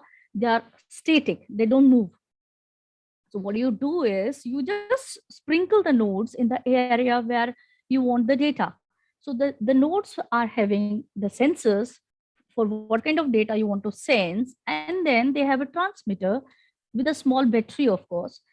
Of course, this wireless sensor network comes up with its own set of research challenges, but they are more or less have been explored in bigger details. Now, the second set of networks is wireless ad hoc networks. Now, what is this? The nodes are free to move frequently. They can move anywhere. The network is ad hoc, and the placing of the node is even more ad hoc. That means we cannot predict where and what is going. Like your traffic, let's say you have a traffic management in Indonesia. So if you are having a wireless ad hoc network for the vehicles, where the vehicles are talking to each other, then things are pretty much easy, right? So here this wireless ad hoc networks means the nodes are free to move very frequently. Ad hoc means this is very temporary. Wherever we want, we just do it, right? So as this picture is showing, the PCs, or people, and this fire machines and the vehicles and the choppers, everything is connected, but in an ad hoc manner. Now, further categorizing wireless ad hoc networks, if the nodes, the nodes who are talking to each other, if the nodes are mobile gadgets that people are carrying these days, then we say it is mobile ad hoc network. That means mobiles are talking to each other, and of course there is a base station sitting in between. Now, people are moving from one place to another, so the same, their mobile gadget is also moving from one place to another. Second is vehicular ad hoc network, where this is a segment of smart cities where vehicles are equipped in such a manner that each vehicle is behaving as a node. So we call them vehicular ad hoc networks. Now, these, if suppose there's a driver who is not having a regular behavior, the abnormal behavior is being shown by a driver. Now, how the rest of the vehicles they are moving around are knowing that the driver is having some problem. Suppose he's sleepy, or if he has drunk or something else, right? So in such a situation, if we are equipping our devices, our machines, or our vehicles with the gadgets, and they are connecting with each other through these vehicular ad hoc networks, in such a situation, the behavior of every driver is being percolated to the rest every time.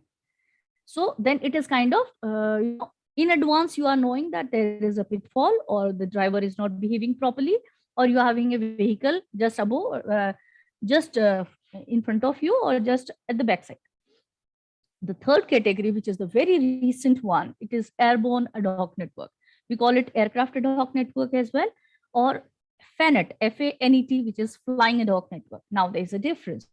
When it is vehicular ad hoc network, the vehicles are moving in two-dimensional space. Okay. Whereas when it comes to airborne ad hoc networks, the machines or the nodes are moving in three-dimensional space. Okay. The second important difference is in vehicular ad hoc networks, the density of the devices is very high. In a particular area, you can have hundreds of cars, but in a particular area, you cannot have hundreds of aircrafts. Right? Third, which is very important, is the mobility, the speed is very high so far as aircraft ad hoc networks are concerned. The nodes are moving in such a fast speed. Whereas the vehicular ad hoc networks, the vehicles are having a little lower speed. So with all these differences and many more that I'm going to explain, the routing protocols or the security issues or whatever research solutions that people have proposed for vehicular ad hoc networks, they are not at all applicable on aircraft ad hoc networks. That means Now this field is open to play. Everyone who's willing to do research in remote sensing, who is willing to do research in disaster management, who is willing to do research in fire in the forest, or maybe any application.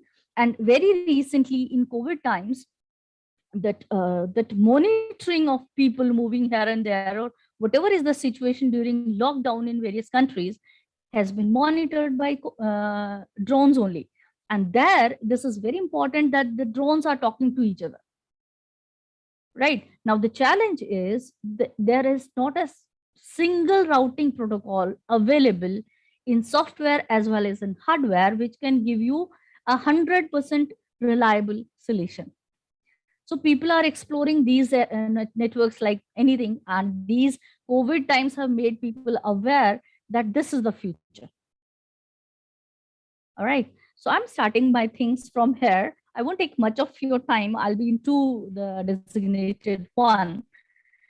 So the airborne ad hoc networks, like this picture shows, you can see there are satellites which are talking. Then there are few aircrafts have been shown. So the aircrafts are talking to the satellite, the aircrafts are talking to each other, the aircrafts are talking to the ground. You must have heard about the Malaysian disaster that happened when aircraft was lost.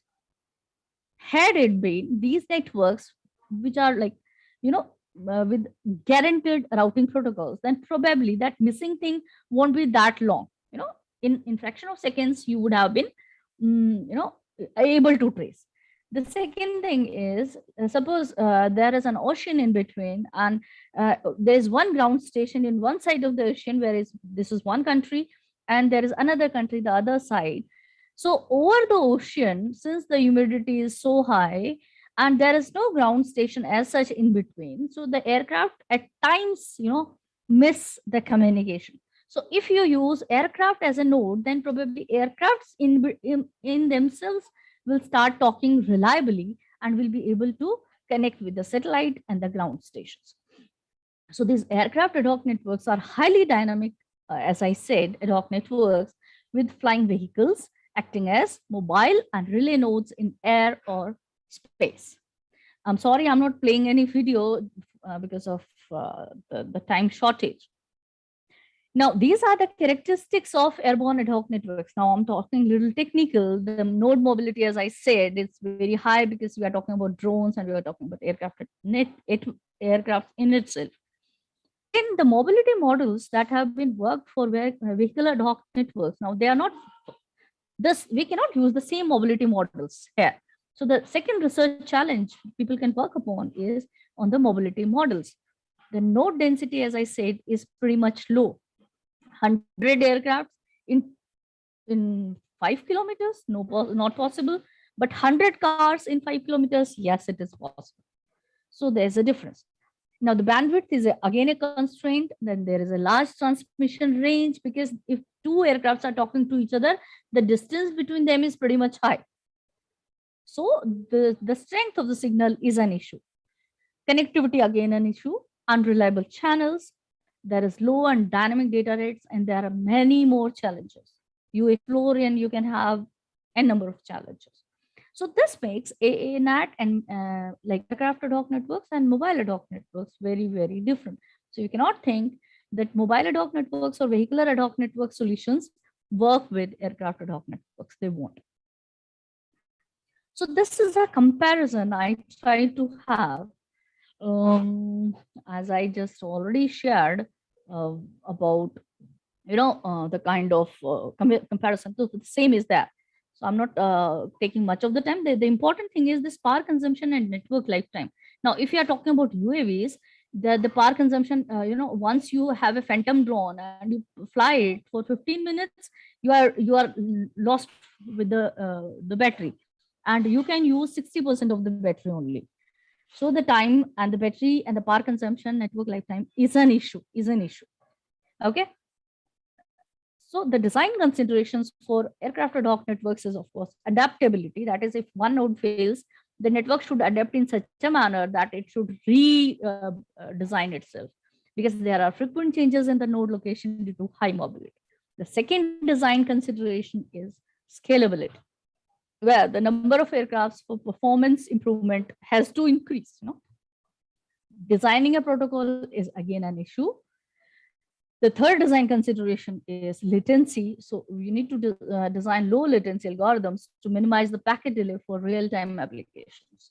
Suppose you want to monitor, if you want to use drones for monitoring, the delay shouldn't be there. It should be a real time. Okay. And then bandwidth again is a requirement. So the collaboration and coordination of multi-aircrafts need more bandwidths, and transfer of image and data with high resolution for surveillance, monitoring, and rescue in military applications or in COVID times is again a challenge. So as I just said, ANHs are very... 3 minutes more. Come again? 3 minutes more, Professor. Okay.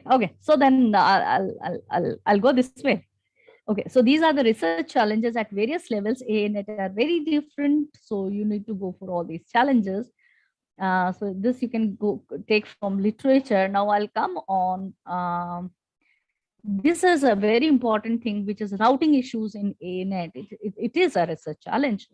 And what I work with my team is on routing in ANET, and we had a patent on that. So there are few MANET routing protocols. We picked 4 out of them, and we compared and we did it. And we know what all so this is basically the impact of node mobility. So this I have already discussed. That's fine. Now this is the protocol that my team has designed. They have modified this OLSR, and we got some brilliant results. I'll just share. This is the simulation environment, and we had used actual flight simulator PI 4000 for that actual flight simulator on which the pilots are being trained, because we are having a flying school and I'm having actual aircrafts and a simulator. So these are the results, and this is the comparison. Thank you so much. Well within time, I guess. Yes, Professor, thank you very much. See, you finished on the 10:20 in the Jakartan time. So at least you present about the 15 minutes. And you explain the classification of the wireless, yeah? So it means wired versus wireless. And then the wireless is there is an infrastructure and ad hoc networks. So it is interesting to hear, yeah, to make to broaden our knowledge about the network, and then the application, the future application for the IOLSR for the aircraft that you develop.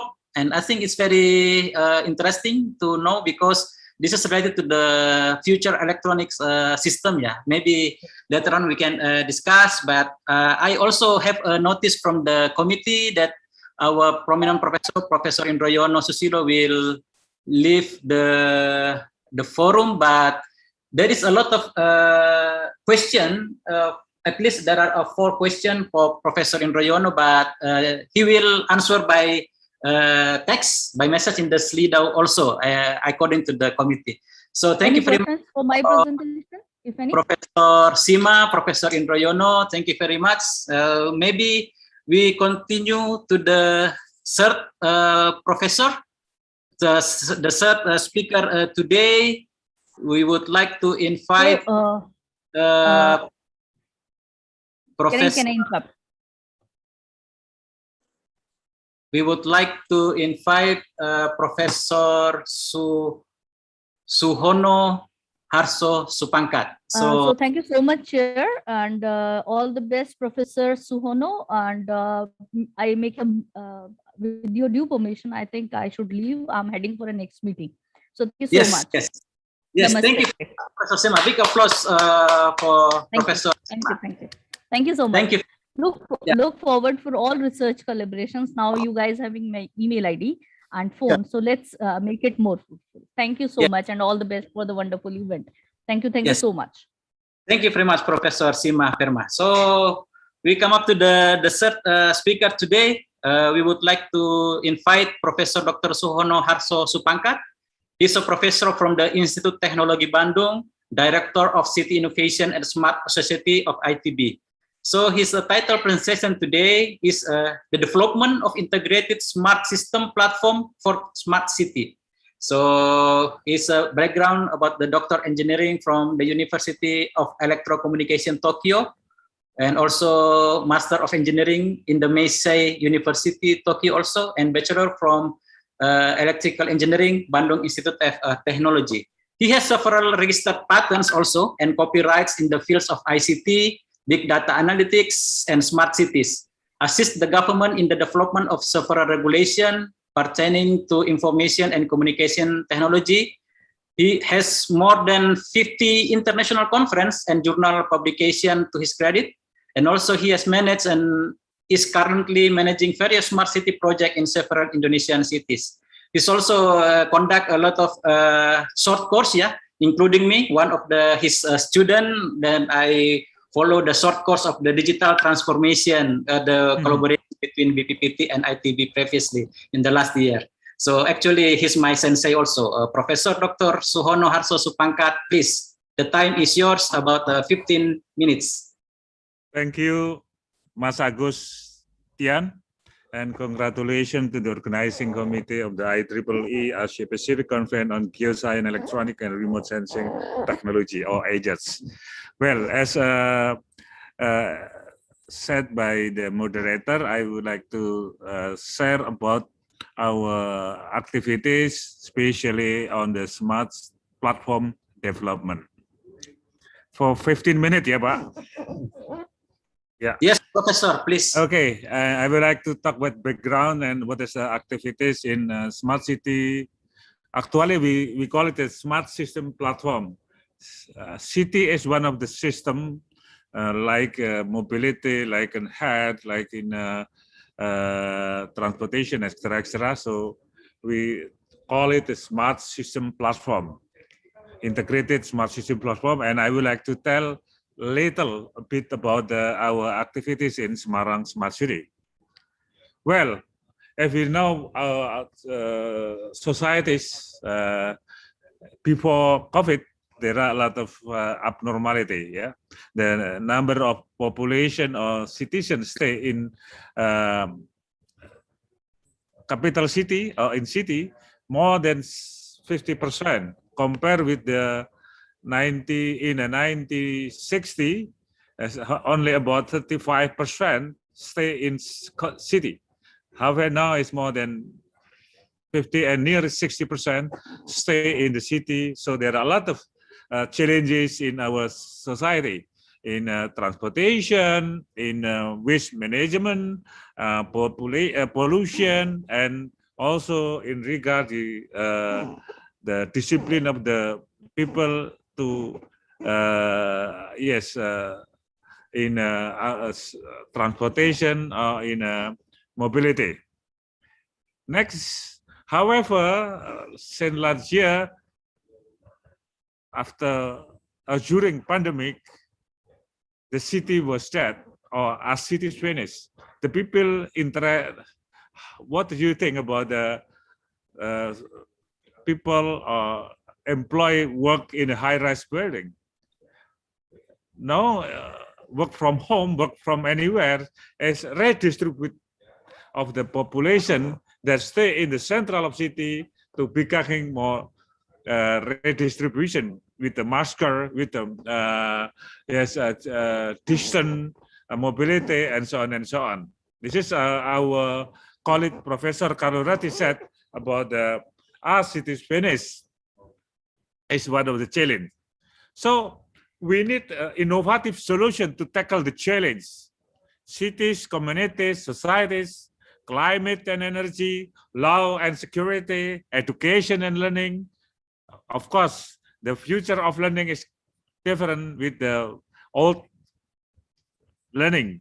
Is the functionality of the class is different with the old vision. So the future of place, the future of class is one of our challenge during and after COVID.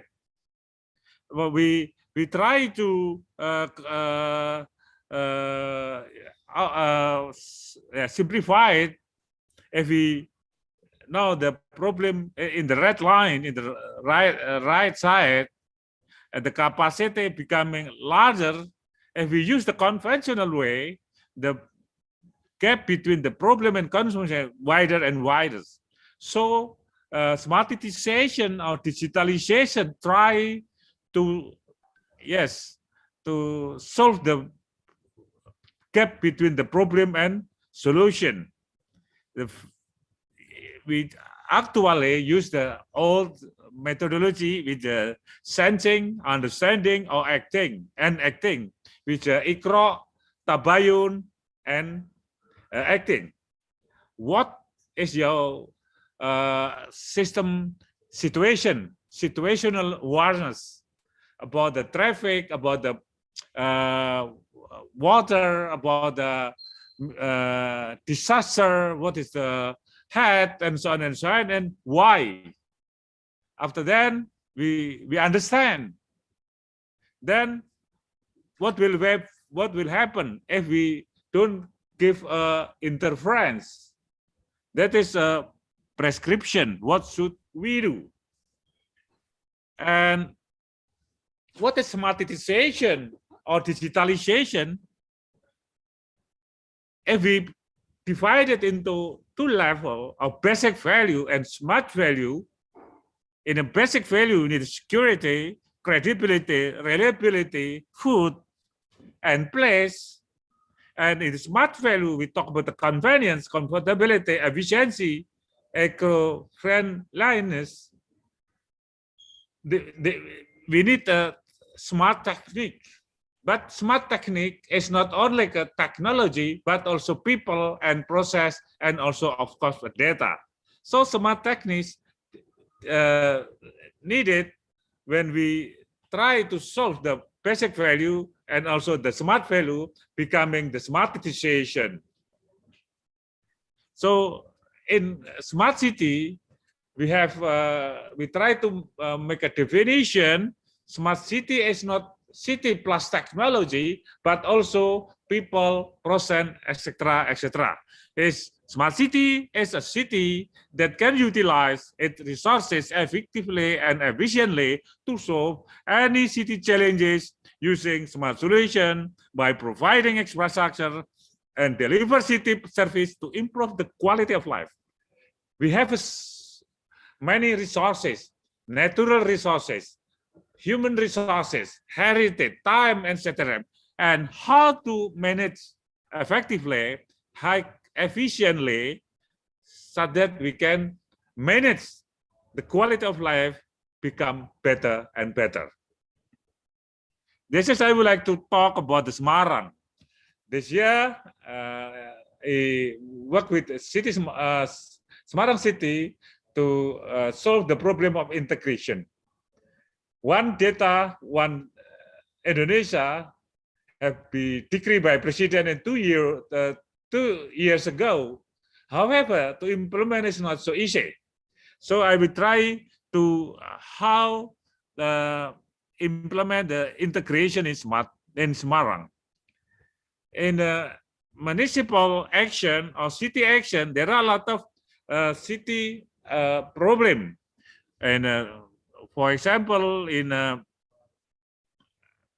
mobility and in health, in education, in resource management, and such things. And then how to measure, how to share the problem in the city. Data every day in Semarang with 1.5 million more, 1.5 million, the data growth also more than how many millions? Maybe 5 million, 10 million. So we must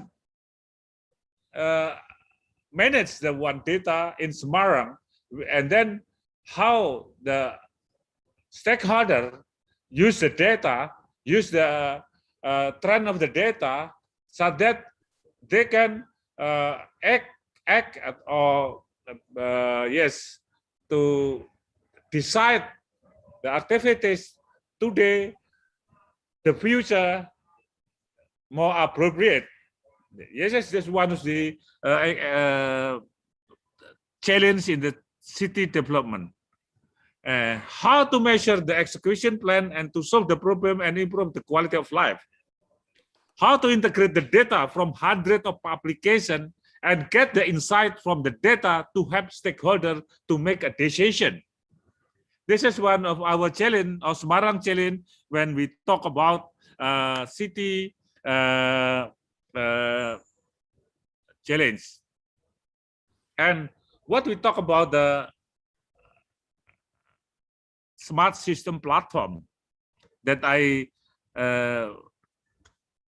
explained before, that the content of the sensing, understanding, and acting, and how to improve this process more accurately with the high speed so that the system can respond properly in a time proper also. And the society get the improve the quality of life. The smart city platform is not just for the city, but also for the enterprise, for the organization, and for the sector based on our consideration.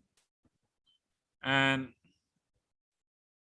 we also have developed Garuda Smart City Framework from the Garuda Smart City Model, Smart City Measurement, Smart City Collaboration, Smart City Service, and so on and so on. Then how to make collaboration between the government, private, and community to develop in a smart city in a integration, and also make collaboration so that we can improve the efficiency to serve the city. This is our smart city model that divided into 3 layers: resources, enabler, and services. This is also our consideration in how to measure the level of smartness of the city.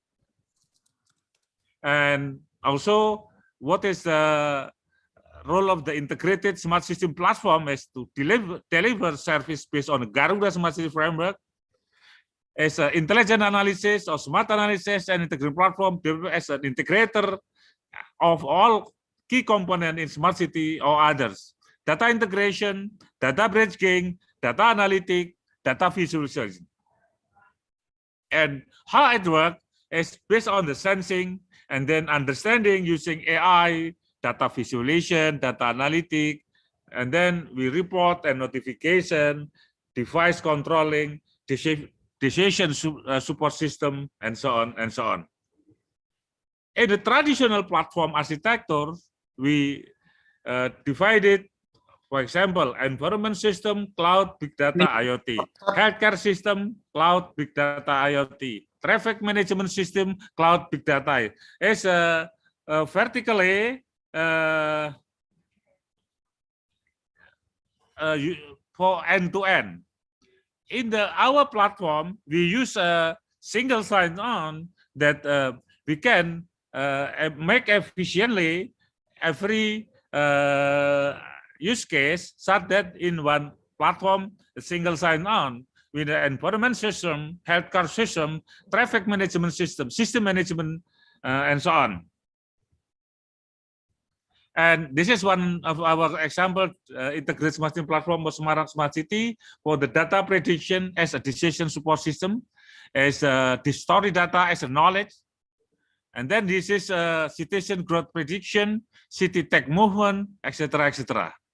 And then we use a single sign-on, hundreds of application, only one account to apply to manage all application in Semarang. And this is one of the feature of the mapping education and health in Semarang.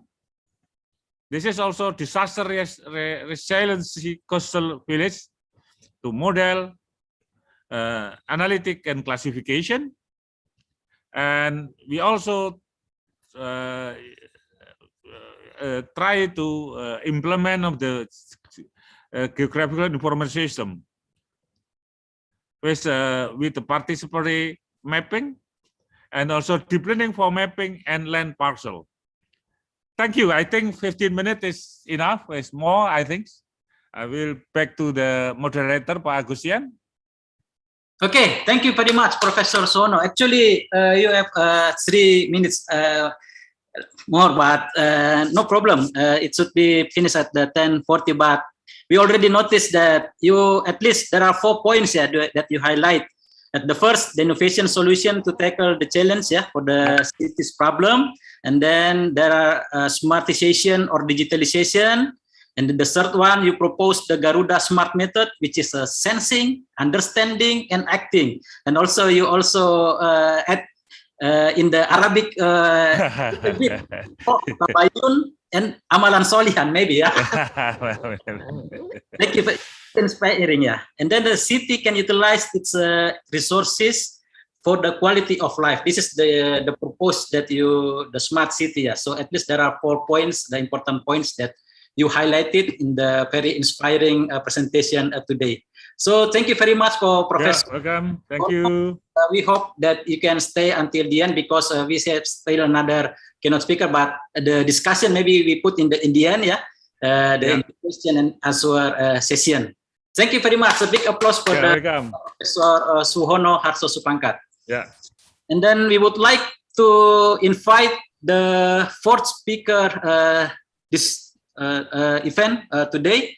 We would like to invite Professor Dr. Fusun Balik Shanli from Turkey. So, Turkey.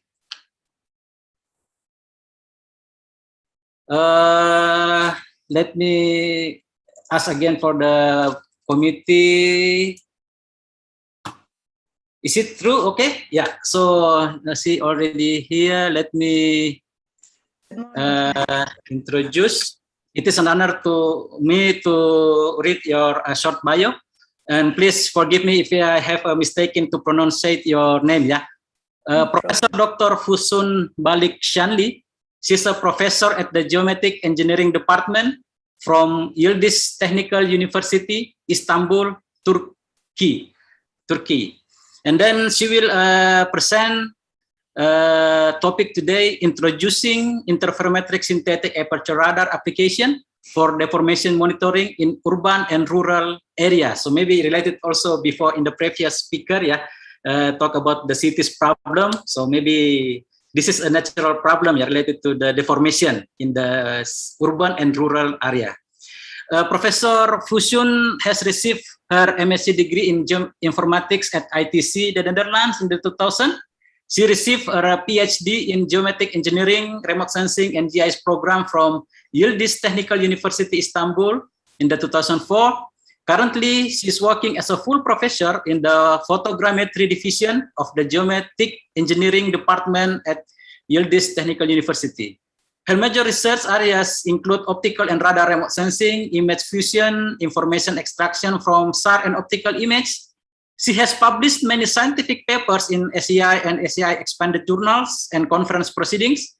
She worked as a principal investigator and co-investigator in many research projects supported by ESA, European Space Agency, DLR, German Aerospace Agent Center, TÜBİTAK, the Scientific and Technological Research Council of Turkey, and Yildiz Technical University funded. So thank you very much for your attending our conference today, Professor Fusun. I think there is a time difference also between Istanbul and Jakarta, so maybe it's early morning at Istanbul. So we appreciate. Thank you very much for your time, and the time is yours. Thank you for your invitation. First of all, I would like to say hello from Istanbul. It's very early hours here, but I'm happy to be invited and giving presentation here. Thank you. And with your permission, I'm sharing my screen now. But we'll first start presentation.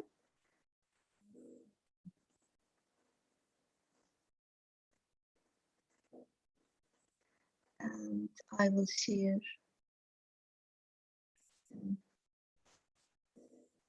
Sorry.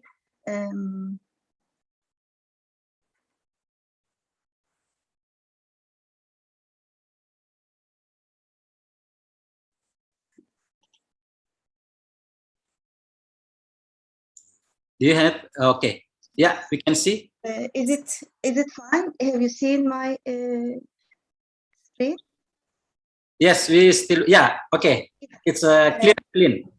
Okay, I know it's very tight, 15 minutes. I'll do my best to present quickly. Today I will do a presentation on introducing INSAR applications for deformation in monitoring, deformation monitoring in urban and rural areas. Here is my motivation. First, I will give the content, and I will give my motivation, then an introduction, short introduction to SAR data and SAR-based remote sensing, and introduce you advanced differential SAR techniques for deformation monitoring using time series, generating time series, and applications. So I will give some application samples which are from my publications related to hazards, earthquakes, landslides, subsidence, and urban monitoring using the INSAR techniques, and I will conclude my presentation. And what is my motivation? First of all, providing useful information to solve challenges for global dimensions. SAR provides this useful information. As you see here, our world is prone to many types of hazards like landslides and also subsidence. This is a sample from Italy, and you see the results. And earthquake, this is unfortunately, this is from Turkey, and also earthquake results from Greece and Turkey. These are samples. These are the upsetting results of hazards that we are living. So to solve this problem, we need to monitor and have some precautions to prevent these results of these hazards. How we use SAR, I will introduce now. And also, as we know, here you see the map of global distribution of highest risk disaster hotspots by hazard type. Turkey is, you see here, prone to many of these hazards. That's why I'm very much interested in using the SAR techniques monitoring hazards. And also, you see in this map, you see the global distribution of highest risks, risk disaster hotspots by hazard type. Again, Turkey has prone to these, many of these risks, unfortunately. And not only Turkey, all over the world, these risks are, many countries are prone to these risks. So, our motivation. First of all, satellite data are valuable source for detecting, mapping, monitoring natural hazards. Why? Because wide coverage, high spatial resolution, and short revisit helps us monitor hazards. Why active sensors? Because active sensors are capable of observing the Earth's surface during day and night. This is very important. And microwaves, it uses microwave sensors, which is capable of observing under all weather conditions. This is an advantage comparing to the optical data. And so coherence, it has coherent sensors, which means that it is capable of preserving both amplitude and phase information. Especially, it is important for differential SAR interferometry.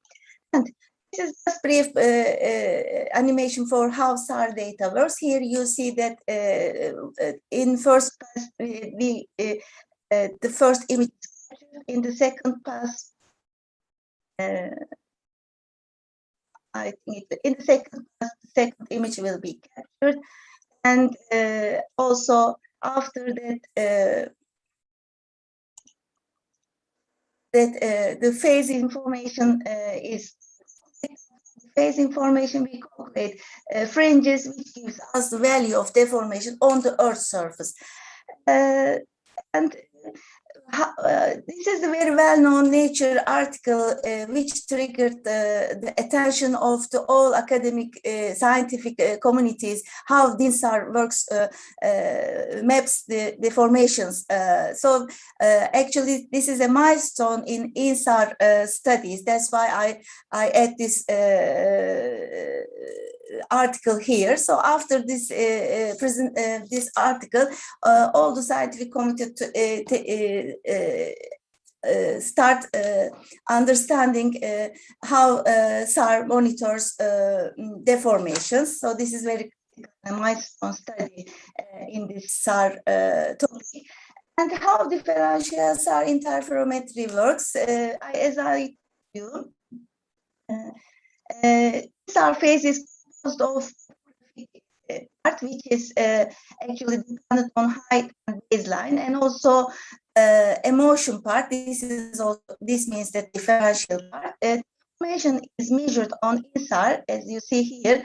On line of sight, we measure the deformation. So we need two images gathered in different times, and the difference between the line of sight gives us the deformation on Earth surfaces. This is also why this differential SAR is important. Actually, when there is deformation on the Earth surface, phase difference is calculated here, as you see. Our phase difference is calculated between the pre and post event, and this is used to measure the deformation. And why it is important? Because it is SAR can reliably measure daily or long-term changes in the ground surface with an accuracy of millimeter. Here in this, you see from ESA to this demo, you see the AGERS results of 10 years, how the changes are observed. It is not only for a time moment, but for a duration. You can monitor the changes on the surface. And applications are possible for landslides, earthquakes, surface subsidence, volcanic activity, glacier, and so on. Where there's a deformation on the surface, we can use SAR techniques. Here, how we measure, I would like to introduce you how we measure the deformation. Interferograms, you see here, the colored cycle are generated from phase differences. Each color cycle here represents a displacement, which is equal to the half wavelength size of the radar. So the used radar data, the length of the used radar data is also important issue in SAR processing.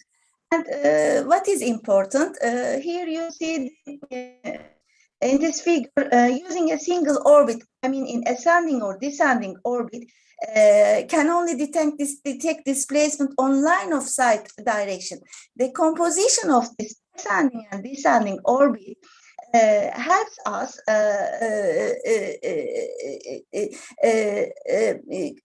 combine this line of sight values, and this can be used to calculate movement on horizontal or vertical direction. So when we use only one orbit, we can calculate line of sight deformation, but we need opposite side orbit data to calculate components of this deformation. And these are the component of phase difference. This deformation, atmosphere, orbit, noise, these are the components of phase difference. So the correlation is caused due to the geometric baseline and also temporal baseline. Short geometrical baseline and temporal baseline is always preferred for getting precise, less decorrelated results in SAR processing. So how we solve this problem? Actually, we solve this problem using advanced SAR methods. What are those? These are persistence and small baseline. These techniques are advanced, and there are more now advanced techniques. I will give basics definitions of these techniques, actually, how we use in our applications. Persistence scatter in SAR means that all interferograms generated with respect to same image, minimally affected by geometric and temporal decorrelation, relatively large baseline. I told you small baseline is preferred, but relatively large baseline can be processed with persistence scatter in SAR, and number of the images should be more than 15, and to apply this technique. And here is differential conventional insert image and one generating interprogram phase difference and interprogram is enough. But in persistence is PS insert, we use time series, so we define persistence scatterers, and as you see, PS points are defined and spatio-temporal differences are monitored using these PS points. And here, small baseline method is distributed pixels are based on baseline configurations with small baselines. Distributed scattering is much more sensitive to geometric and temporal decorrelation compared to PSINSAR. Configuration of redundant interprograms, as you see in this figure, is generated to measure the deformations. So usually used in rural areas because it is difficult to find permanent scatters in rural areas comparing to urban areas. And here are some time series analysis methods. There are more, of course, but I give some very well-known here as a list. Today, these are the application types that we can use for monitoring deformations, landslides, subsidence, earthquakes, mining, oil extraction, and then today I will give samples from landslides, mining area, earthquake, subsidence, and earthquake. These are the results, of course, offsetting results of these disasters. My first sample is for monitoring landslides. This is my recent publication published in Natural Hazards journal. Investigation of the landslides in Beylikdüzü region of Istanbul. This area is covers both rural and urban areas and very much landslides. In the inventory map, you see old and shallow landslides are available. So these are the results. I use this here in this scene. You see line of sight velocity maps of the Sentinel 1AB and ALOS 2 data. Negative values represent displacement away from the satellite. These are in reddish color, and positive values indicate towards the satellite. These are in bluish yellow here. Here, if you see that this is the Balkan region in ascending and descending orbit, the colors are different, which means there is a vertical deformation in this region. When we do the decomposition process, we see that we can see the vertical movement on this area after doing the decomposition processing. Also, here, as I told you, vertical and horizontal field from Sentinel-1 images are calculated in this area. And it is... Professor? Have lessons. Yeah, okay. And so those data is, I would like to indicate those data is very much, it is help of the L-band, we can catch more PS. This is another important issue. And another subsidence is from the region. I will briefly tell. We use MSAT data. We calculate it again after the decomposition. We calculate deformation on the vertical deformation on the region. There is horizontal but vertical deformation, and also we correlate with underground water measurements, and it has very high correlation, as you see in the figure. And also we monitor the same area with the high resolution images, which is actually past one of the up-to-date satellite PAS image. It has 2-meter resolution and X. We monitor some fringes which is not available with the Sentinel MVSAT data, which has lower resolution. So with higher resolution, we have some fringes more in this same area. And this is the important difference and importance of resolution using high resolution data in INSAR testing. And also I will subsidence sample in mining area. We do now also use some in this study. I used also archived ERS. I also used here, as you see here, process and calculated deformations in the area. It is about 7 to 8 millimeters per year.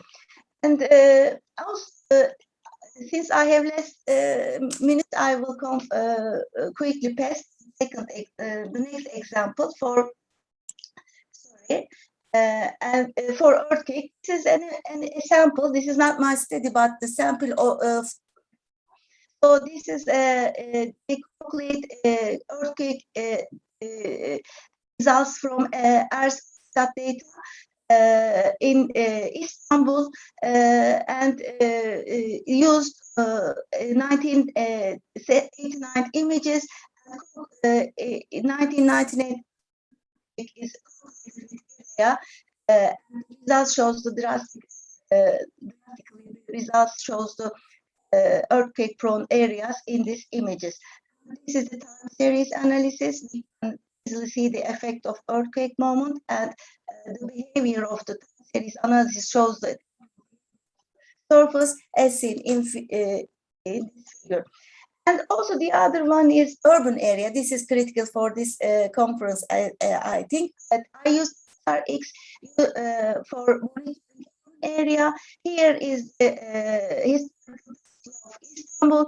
You can monitor the reddish points are catched by the PS processes. These are the time series. So for 33 TRSR set is used in this area, and also here you see some structures, buildings, and slides, and some formations on the bridges. All are calculated using these techniques with TRSR data, and also these results are correlated with the geological maps, and it is recognized that the displacement is more occurred in alluvial part, and the result is also correlated with the geological maps. And another result is metro station. There is a deformation with this INSAR technique, a deformation on subsidies on metro stations, also calculated with INSAR data.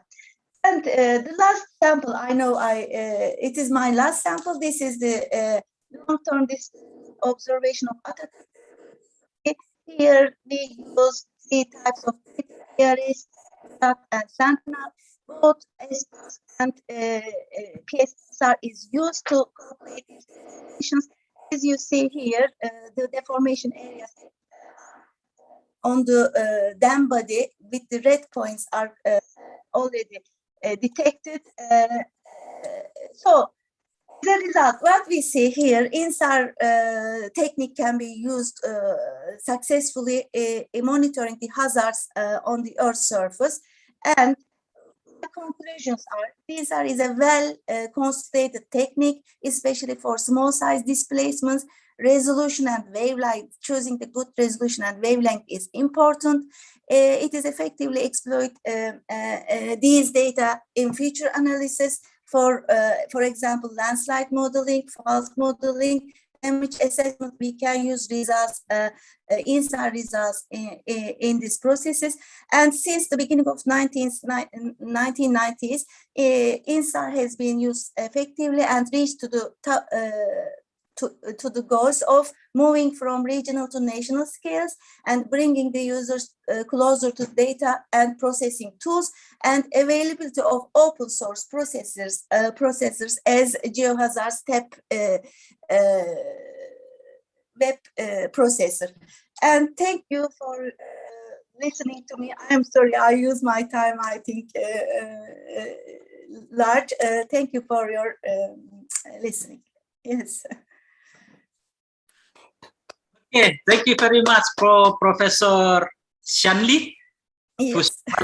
Thank you very much for your amazing presentation. At least we have a lot of information regarding the Turkey environment, yeah, because we have the same situation right now. Indonesia is also prone to the natural disaster like earthquake, volcanism, land subsidence, and so on. So maybe we can collaborate for the next future. If you have a time in this afternoon session, you can join to my personal presentation. I would like to talk about the land subsidence of Jakarta based on INSAR, but based on the Sentinel one. But also in this presentation, you show us the utility of the past sensor. Yeah, this is quite new for us. So maybe I think you should teach us more, yeah, later on. Yes, So, I really want to take attention to the past data. It really gives different results. So I'm happy that you recognized it.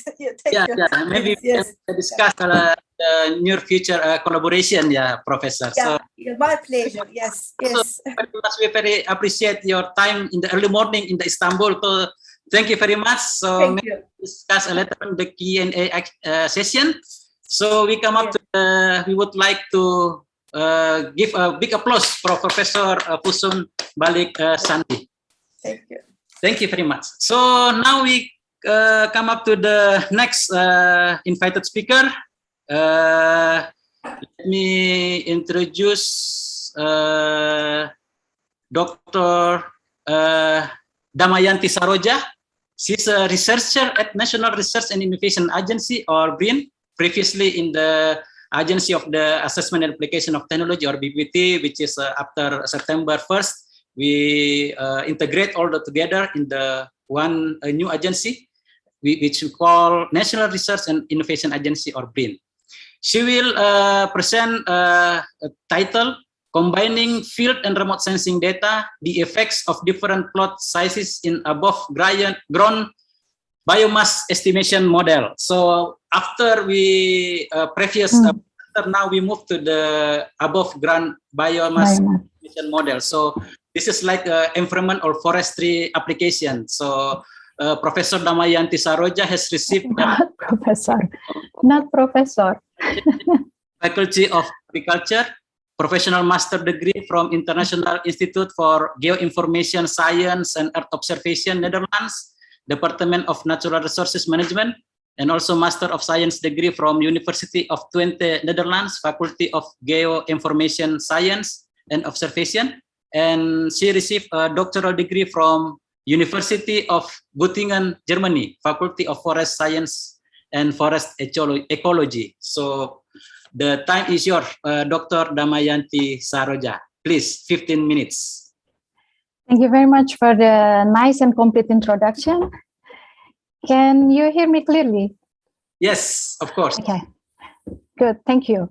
Good morning, everyone, especially the distinguished speakers and distinguished guests in the session.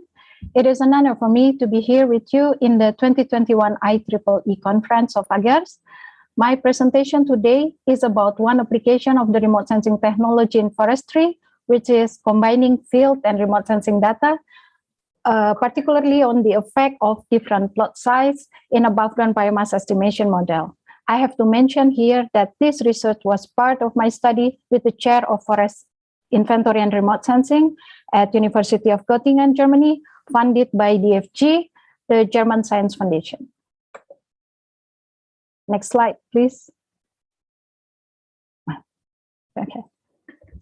You not yet share the share screen, the presentation. Okay, I thought the committee will help me in assist the to show the presentation. Okay, shall I share by myself? Okay, so now on behalf of Ian, the committee. Okay, thank you very much. And sorry for this misunderstanding.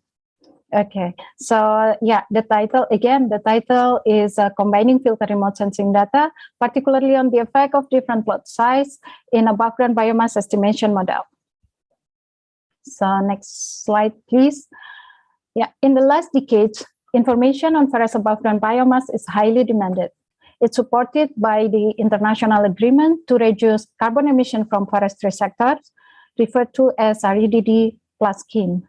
So developing countries that aim to participate in the REDD plus scheme, including Indonesia, are requested to develop a robust and transparent national forest monitoring system where the combined use of field-based inventory and remote sensing data is recommended for estimating the forest biomass or forest carbon stocks, and also for monitoring its changes. In this case, accuracy of the estimation matters. So a number of research has been conducted in this field. Some of these studies reported that the relationship between field and remote sensing data depends also on the forest characteristic, and the study also depends on the field plot data. Next, please. Comparing the above-ground biomass estimation approach from field inventory and from the combined use of field inventory and remote sensing data, field inventory, by following the standard procedure of forest inventory, provide accurate estimate of biomass. However, field inventory cannot provide a wall-to-wall estimation because field sample plots alone do not describe the spatial distribution. Field inventory is sometimes difficult to implement in remote areas and is impossible in inaccessible areas. In this way, field inventory can be very expensive. So estimation from field inventory depends on the data quality, also on the plot size. On the other hand, the combined use of field inventory and remote sensing data is able to provide a wall-to-wall estimation, also to provide information for remote and inaccessible areas. But the estimation here depends on the remote sensing data quality, including spatial resolution. The co-registration between the two data sets also depends on the field plot size. So I found this topic as a challenge.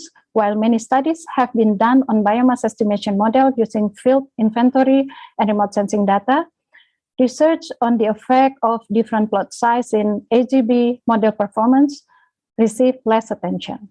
Next, please. Here, I would like to show briefly the basic approach for forest above-ground biomass estimation and mapping using field inventory and remote sensing. Since biomass cannot be directly measured in the field, we borrow some easier to measure tree variables such as diameter, height, tree species, etc. to estimate the biomass of the tree using a selected empirical allometric model. The biomass estimate at plot level is then calculated as the sum of all individual tree biomass within the plot, and the estimated biomass per plot level is then extrapolated to estimate the biomass of the area of interest.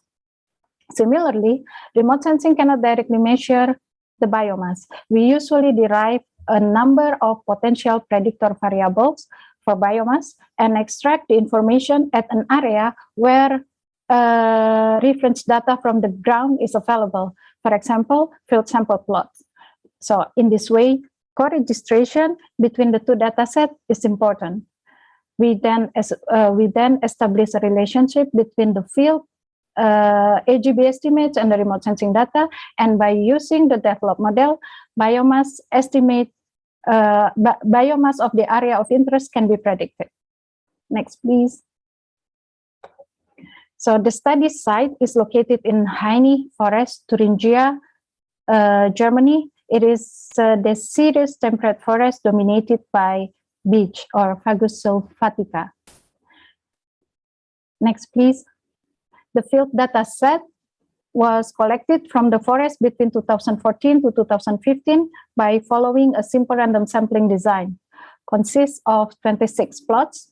Each plot has a size of 1 hectare with a square shape of 100 by 100 meter, whereas all trees larger or equal than 7 centimeter were measured. For the remote sensing data, the optical rapid eye image from September 2011 were used.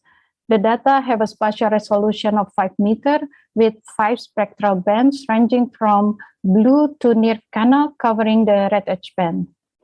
I would like to shortly mention the figure on the right, which is illustrate why co-registration between field and remote sensing data are important. As mentioned earlier, information from remote sensing data is extracted based on the ground reference data. Next, please. So to come out with an AGB model, I used the allometric model of Fairman from 2007. to estimate the field AGB, and then 3 types of predictor variables were derived from the rapid eye, which were the original band reflectance, vegetation indices, and texture features. Then information from these predictor variables was extracted at plot level as the mean, the maximum, the minimum, and the standard deviation values, except for the texture features, I used only the mean values. Then the stepwise multiple linear regression was applied to develop the model. Next, please. So to investigate the effect of different plot size, I created 2 different data sets and applied different scenarios. Data set 1 was derived by gradually reducing the 1 hectare plot by 5 meters. So from 100 by 100 meter plot size to 20 by 20 meters plot size, while maintaining the same plot center as illustrated on the left figure. Thus, the data set 1 consists of 17 data sets. Each has a sample size of 26. In the data set 2, different plot size were derived by subdividing the 1 hectare plots into different subplots of regular size of squares or rectangle, in which a subplot was randomly selected from each of the subplot, as shown by the figures on the right. The gray square or rectangle illustrate the randomly selected subplot for the 50 by 50 meter and for the 50 by 25 meter dataset. The dataset 2 consists of 15 datasets, each also with a sample size of 26. Next, please. Yeah, so these are the approach to assess the effect of different plot size in the above-ground biomass estimation model. First, the same procedure as I have mentioned earlier was followed to produce an AGB model. Second, fitted a regression for each data set of different plot size by using the same predictors in the AGB model consistently, referred to as scenario 1. Third, fitted a regression for each data set of different plot size by allowing different predictor variables to be selected in each model, referred to as scenario 2. Then the effect of different plot size were also assessed using the adjusted R-square and the relative RMSE. The correlation between plot size or plot perimeter and the relative RMSE and the relative maximum residual are also investigated in this study. Next, please. So we come up to the results. This one, the results from dataset 1, scenario 1, which is the effect of different plot size with the same center point where the same predictors were used consistently in the model. As we can see here, the result is as expected. As the plot gets smaller, the adjusted R-square decreases and the relative RMSE increases. In the next result, next please. We are using dataset 1 and scenario 2, where the effect of different plot size with the same center point where different predictors were used in the model. The result showed a general decreasing pattern in the relative RMSA as the plot gets larger. But I would say we see no trend in the adjusted R-square. However, some results from the adjacent plots were quite similar to each other, probably since the square plots shared the same center point and also differed only 5 meters in side length. And for the third results, next please, which this is the result using dataset 2 and scenario 2, which is the effect of different plot size with random center point, whereas different predictor variables were used in the model. A general decreasing pattern in the relative RMSA as the plot gets larger was observed. However, again, similarly with the previous result, there is no clear pattern on the adjusted R-square. Next, please. So further investigation was carried out in the correlation between plot perimeter and/or plot size with adjusted R-square, relative RMSE, and relative maximum residual. As the results, significant correlation exists between the plot perimeter and plot size and the model prediction accuracy. Next, please. As a conclusion, a larger field plot size improves the model prediction accuracy, but not necessarily increase the amount of variability explained by the model.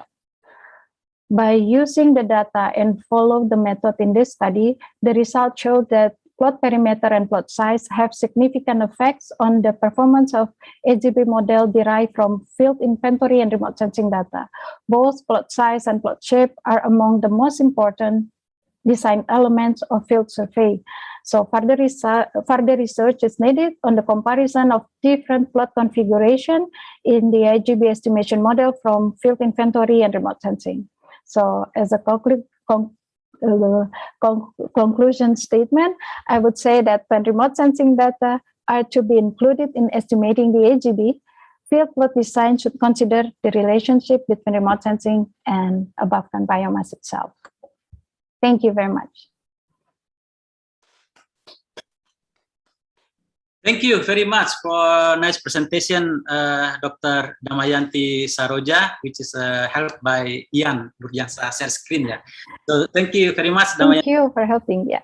Yes, you explain about how to estimate the above ground biomass, yeah, based on the integrating the allometric model with the rapid eye. You use a rapid eye data, yeah, satellite data. Yeah, so maybe we can discuss later on in the Q&A discussion. Thank you very much for your inspiring presentation, for your study before in the Germany. Yeah, so hopefully it can be applied in Indonesia forest. Yeah, it is. Yeah, thank you very much. Big applause for Dr. Damayanti Saroja. So we come up to the next invited speaker today, which we call Professor Fabio Tosti. I hope he already joined the meeting today. So Professor Dr. Fabio Tosti. Good morning, everyone. Of Civil Engineering and the Deputy Director of the Farringdon Center for Non-Destructive Testing at the University of West London, United Kingdom. He will present today the integration of satellite remote sensing and ground-based non-destructive testing methods in transport infrastructure monitoring, advanced challenges and perspective. Professor Fabio Tosti is a registered professional engineer, a senior member of IEEE, and a fellow of the Chartered Institution of Highways and Transportation and the Higher Education Academy. His research interests include the development of new algorithms, methodologies, and numerical models for geoscience applications, and the non-destructive and remote sensing assessment, repair, and maintenance of civil engineering infrastructure. He has over 180 research publications records in international journals, conferences, and books. In 2017, he was a recipient of the Early Career Scientist Award from the European Geoscience Union, or AGU, for his outstanding contribution to the development of new ground-penetrating radar methodologies in geoscience and civil engineering. Additionally, he held the post-convener at the AGU General Assembly for the session on non-destructive technique methods, data fusion, and technology integration. So maybe I think also same as the Professor Shanli before, Professor Fabio Tosti live from London. So maybe I think it's also in early morning. So thank you very much for your time, Professor Fabio Tosti, and we very appreciate. So maybe we can hear your presentation today related to the remote sensing, also integrating by the ground penetrating radar of non-destructive testing method. So the time is yours, Professor. Thank you very much, Mr. Chair. I hope you can hear me. Yes. All right, excellent. Let me share my screen then.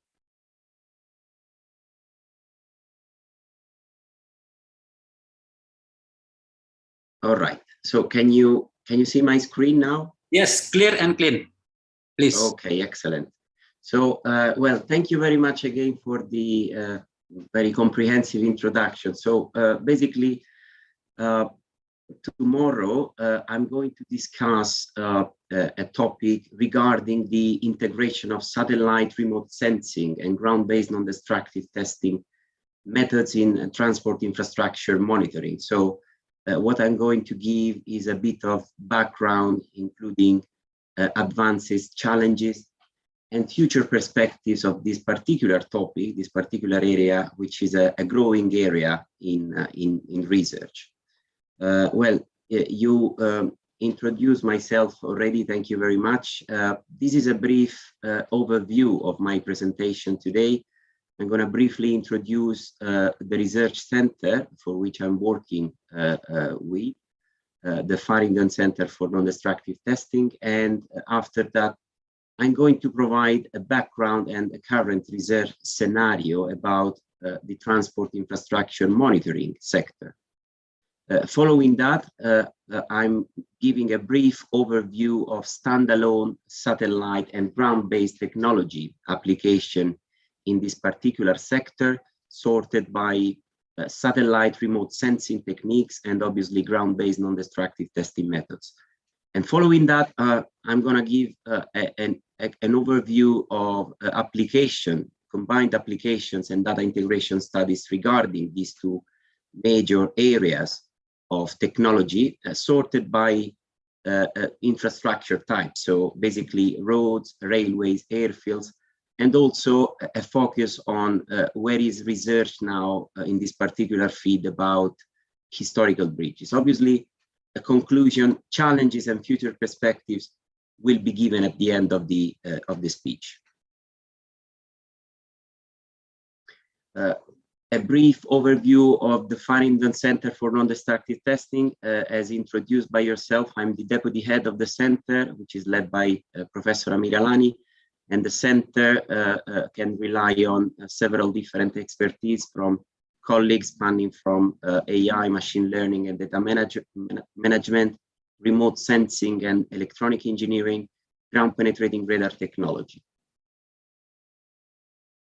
We have got a vast variety of non-destructive testing methods spanning from ground penetrating radar technology. We've got various frequency systems, from low frequency radar systems to high frequency radar systems in different survey configurations, vector network analyzer, laser scanner, interferometric ground-based radar systems, lightweight deflectometer, as well as thermal camera. So a quite variety of non-destructive testing methods that we can integrate with our skills in remote sensing and expertise in that particular sector. So as I said, where we are basically now in terms of the background and the current research scenario in transport infrastructure monitoring. Well, actually, there are in-demand requirements, which is the need of continuous, significant, and reliable information on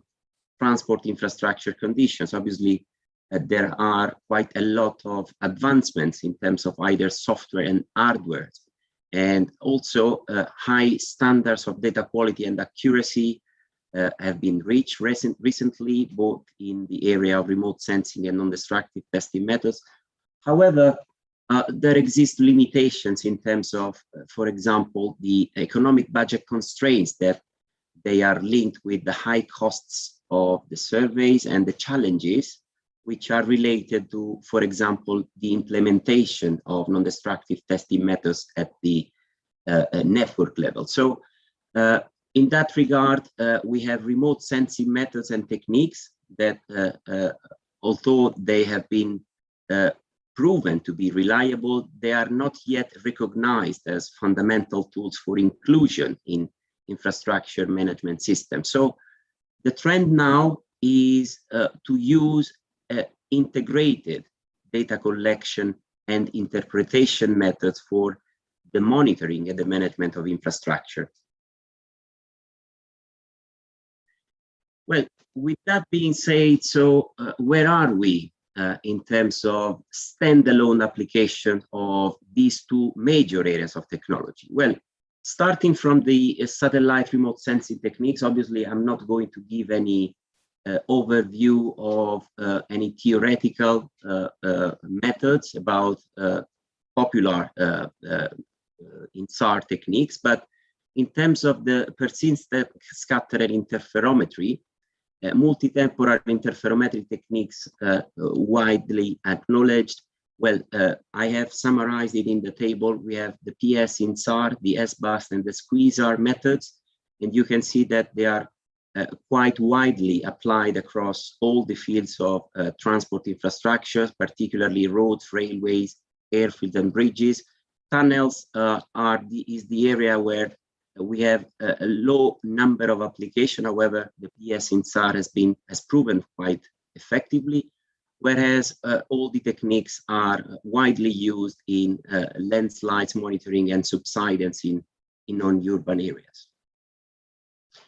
On the other hand, ground-based non-destructive testing methods, well, we all know that compared, for example, to conventional testing methods, which are inherently affected by high costs of the performance, much more invasive, and also a lower significance of the measurements provided, non-destructive testing methods, and in here you can see a few of them which are widely used in transport infrastructure monitoring, such as the GPR, laser scanner, and the GBSAR. They have relatively low costs and they are non-invasive, and also results and measurements are, as I say, characterized by a high significance, especially following recent advances in software and hardware technology.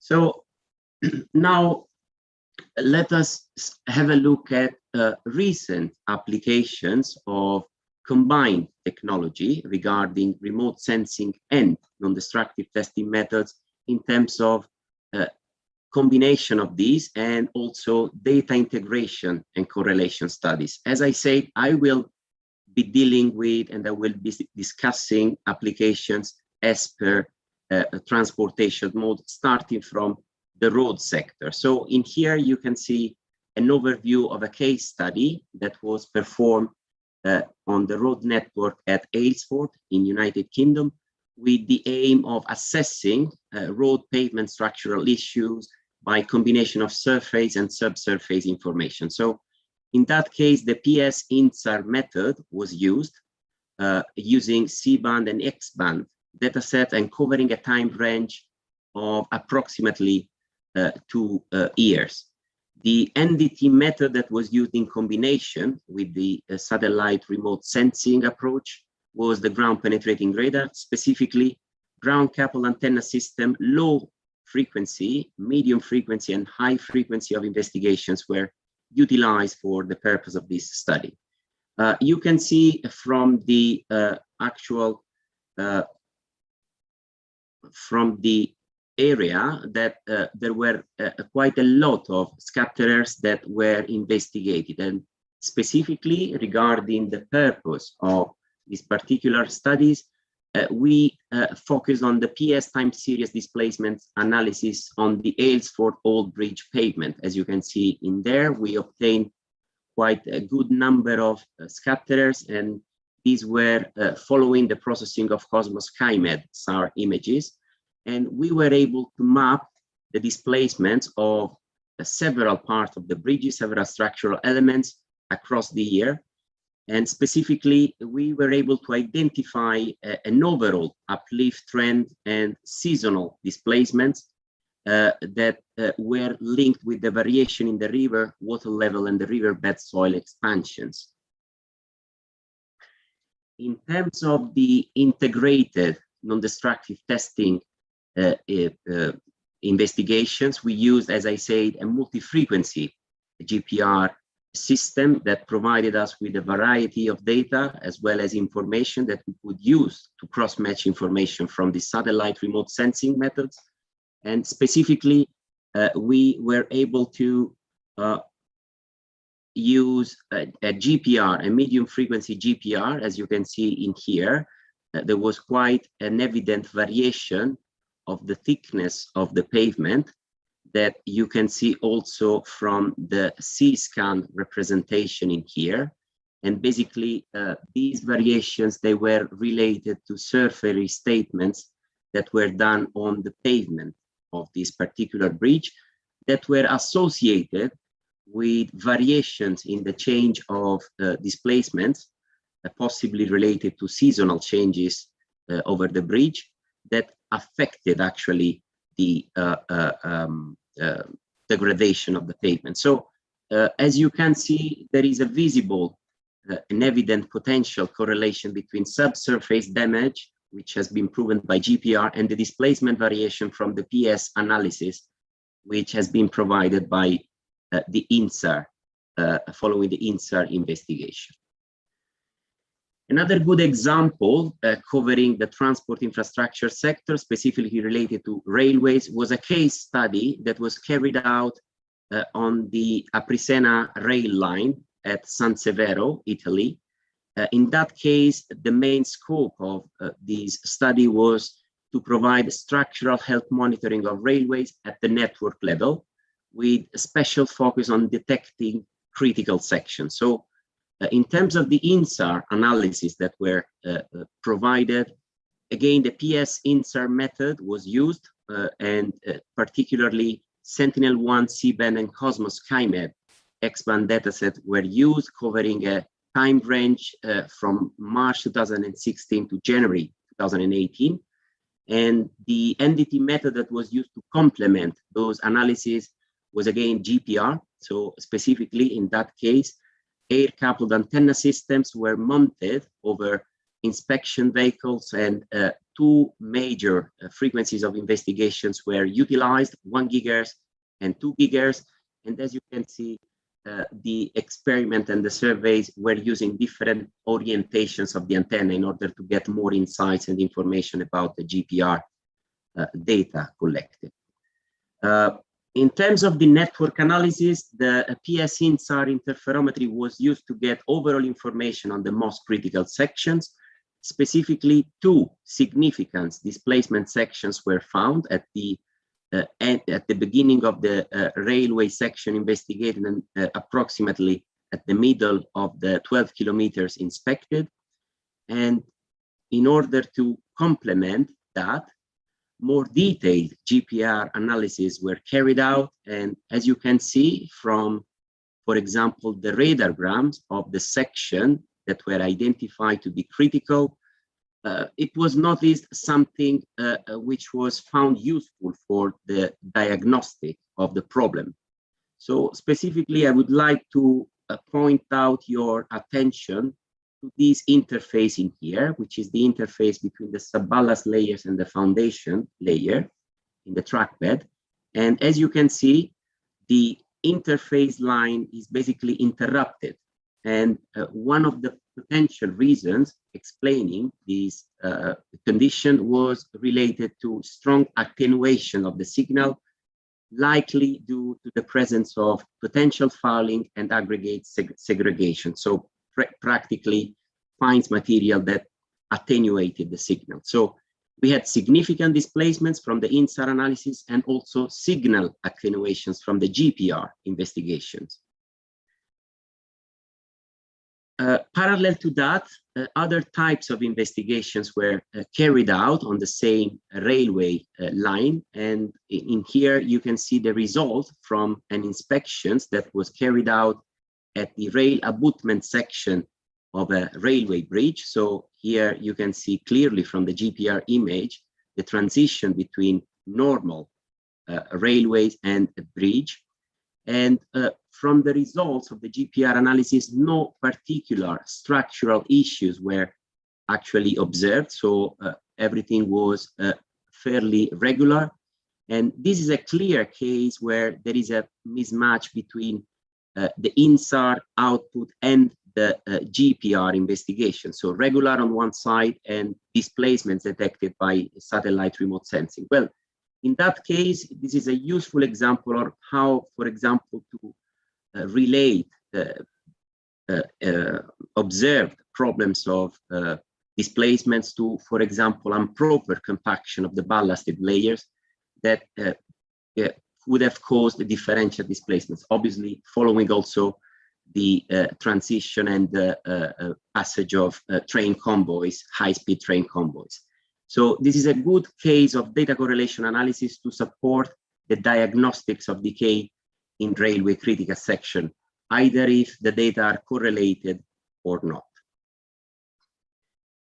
In terms of combined applications, technology application and data integration and correlation studies applied to airfields, this is the case of runway number 3 at the Leonardo da Vinci International Airport in Rome, Italy.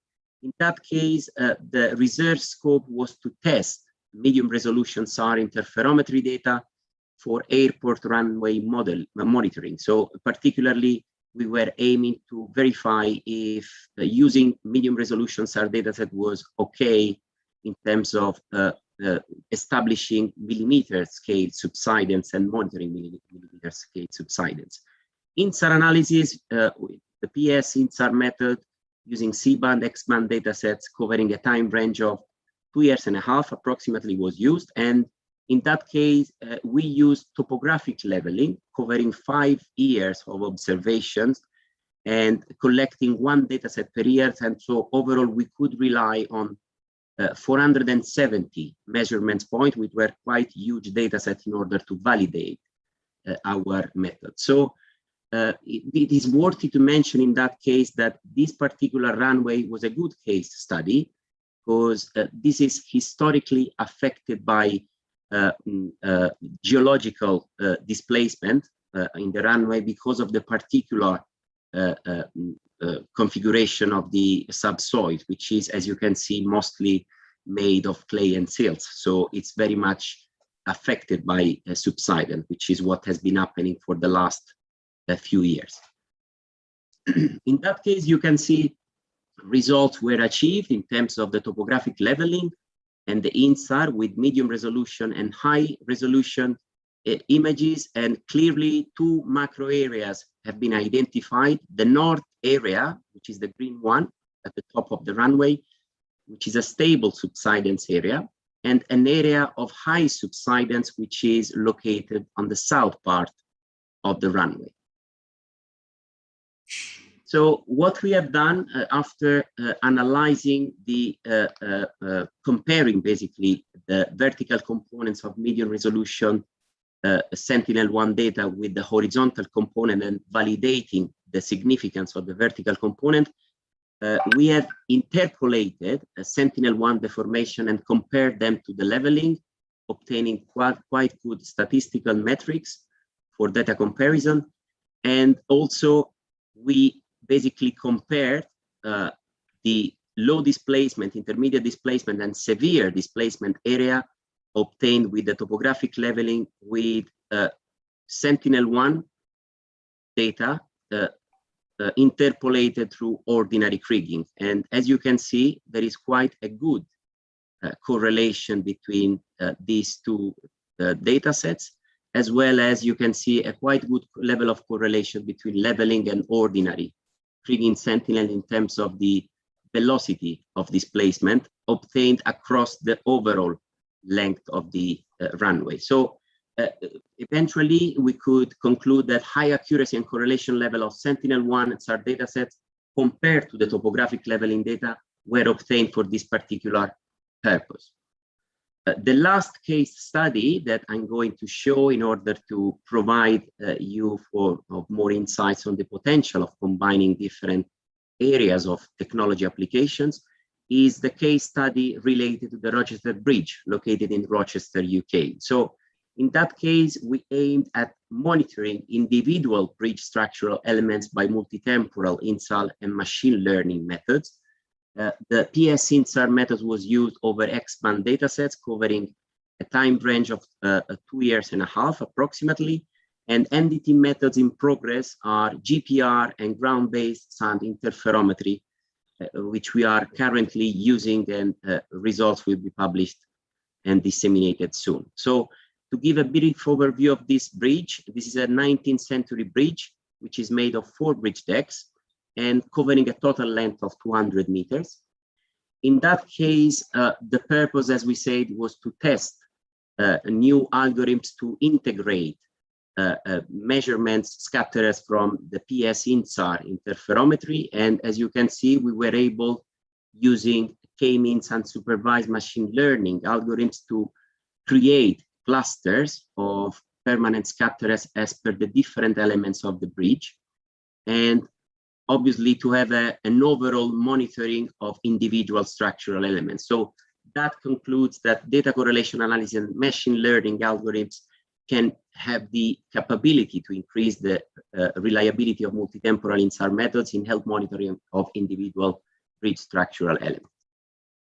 So to conclude, we can say that excellent progress has been made in terms of the high standards and data quality and accuracy reached in both the areas of technology, so satellite remote sensing and ground-based non-destructive testing methods. We can say confidently that a standalone use of this technology is excellent, but however, it is naturally constrained by physical and productivity factors.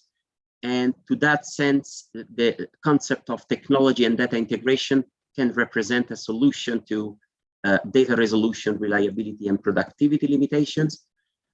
New research, as we have seen, has been carried out on combined application and data integration studies involving remote sensing and ground-based non-destructive testing methods, covering the whole transportation mode types, including also historical bridges. And ground penetrating radar seems to be the preferred technology so far for integration with satellite remote sensing. In terms of the main challenging, existing permanent scatterers approach can be improved to increase the detection accuracy that can limit their applicability in certain areas of transport engineering. We have observed actual gaps in the quality and type of information provided by the available technique. So we need to provide a clear matching between these gaps and the actual needs that are in the transport infrastructure sector at this time. And also satellite remote sensing, although, as we say, they have proven to be reliable, they have not yet gained full recognition as fundamental tools for implementation in infrastructure management systems. So obviously, this could be potentially limitations for any future development. So in terms of development, and I will conclude in here, we are aiming to investigate more deeply into the development of new potential SAR analysis method, which can use innovative permanent scatterers approaches. So for example, combination of existing ones for the monitoring of transport infrastructure. We mentioned about the gaps given by standalone use of individual technology. Obviously, the aim is to fill this gap. And it is my opinion that, for example, advanced machine learning and deep neural networks algorithms can support this process. And also, there is a need to invest more into developments of advanced infrastructure management systems, which have capacity and resources to integrate these two major areas of technology. So thank you very much for your attention. We'd like to give credits to my research collaborators, especially in Roma Tre University, Professor Andrea Benedetto, Dr. Luca Bianchini Ciampoli, and Dr. Valerio Gagliardi. And should you have any question, please feel free to ask. Thank you very much, Professor Fabio Tosti, for the comprehensive explanation about the non-destructive testing combined with the INSAR technology. And at least you show us the integration of the ground penetrating radar with the INSAR, and then the topographic leveling with INSAR, and also the potential use of the machine learning for the engineering application, with the combined with the INSAR analysis, especially for the persistent scatter and the multitemporal INSAR time series analysis. So thank you very much, Professor Fabio Tosti. Maybe we can— You are most welcome. Thank you. Discuss later on, and then we can collaborate together, because we also here develop the GPR for the subsurface mapping, especially in our division right now. So maybe later on we can discuss in more detail. So sure. Thank you. Thank you very much again. Big applause for the Fabio Tosti.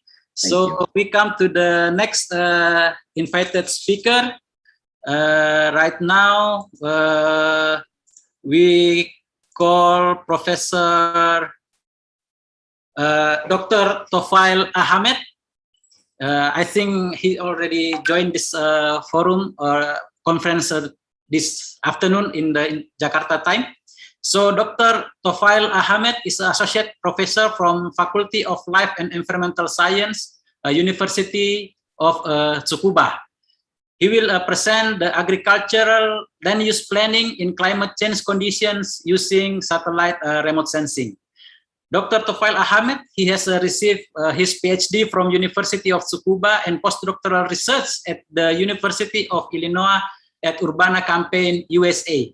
Dr. Ahmed has teaching and research experiences as a lecturer, assistant, and associate professor in the Department of Farm Power and Machinery, Bangladesh Agricultural University. Dr. Ahmed performs research in the field of precision agriculture technology, agricultural robotics, and decision support system using geographical information system and satellite remote sensing. In the sensing system development, he focused on enabling smart application of Internet of Things or IoT in agriculture, where crop production varies spatially and temporally within the field boundaries depending on the soil environmental conditions. So actually, Dr. Tofail Ahmed is the supervisor of one colleague here in Jakarta, sensei of my friend Dr. Iqbal Habibi, and also my colleague Dr. Muhammad Abdul Kholik send the best regard to you, Dr. Tofail Ahmed.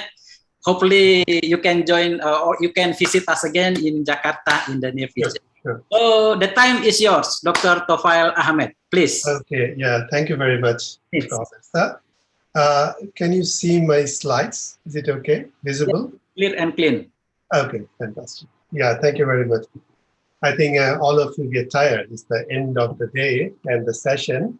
Let me focus some of that. I would like to thank first to my graduate students and Dr. Iqbal, who just last year he completed his PhD, he and his wife, Ms. Neti also. And I had a chance to visit BPPT and Dr. Kholik, so we have been in a long relation with them. So I would like to focus basically some of the case studies, and I was enjoying the presentation of others.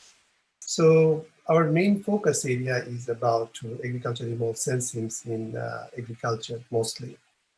Let me go through this. So focusing today mainly land use planning and then change detection, ill prediction, and drought detection. These are the several things I'm going to focus in a very short time. Let us go ahead. Usually we focus a lot of Southeast Asian in agriculture products and their production systems. We talk about food nutrition security. We talk about land use plan, remote sensing, and some sort of machine learning approach, how we can use those things for our climate change aspects. So now you might have been very much worried about the land use issues for the climate change, as the climate has been changing due to the long drought and the flood situation in many of the countries. And especially Southeast Asia is one of the hottest spots for the climate change. So let's go through the one by one. First of all, land use planning, which is one of the very important issues for SDG goals for United Nations. Many of the countries, we have a lot of issues for how the land has been transforming and from urban to agriculture or agriculture to the forest. So the issues of carbon sink and lots of peripheral problems are interrelated with the land use planning.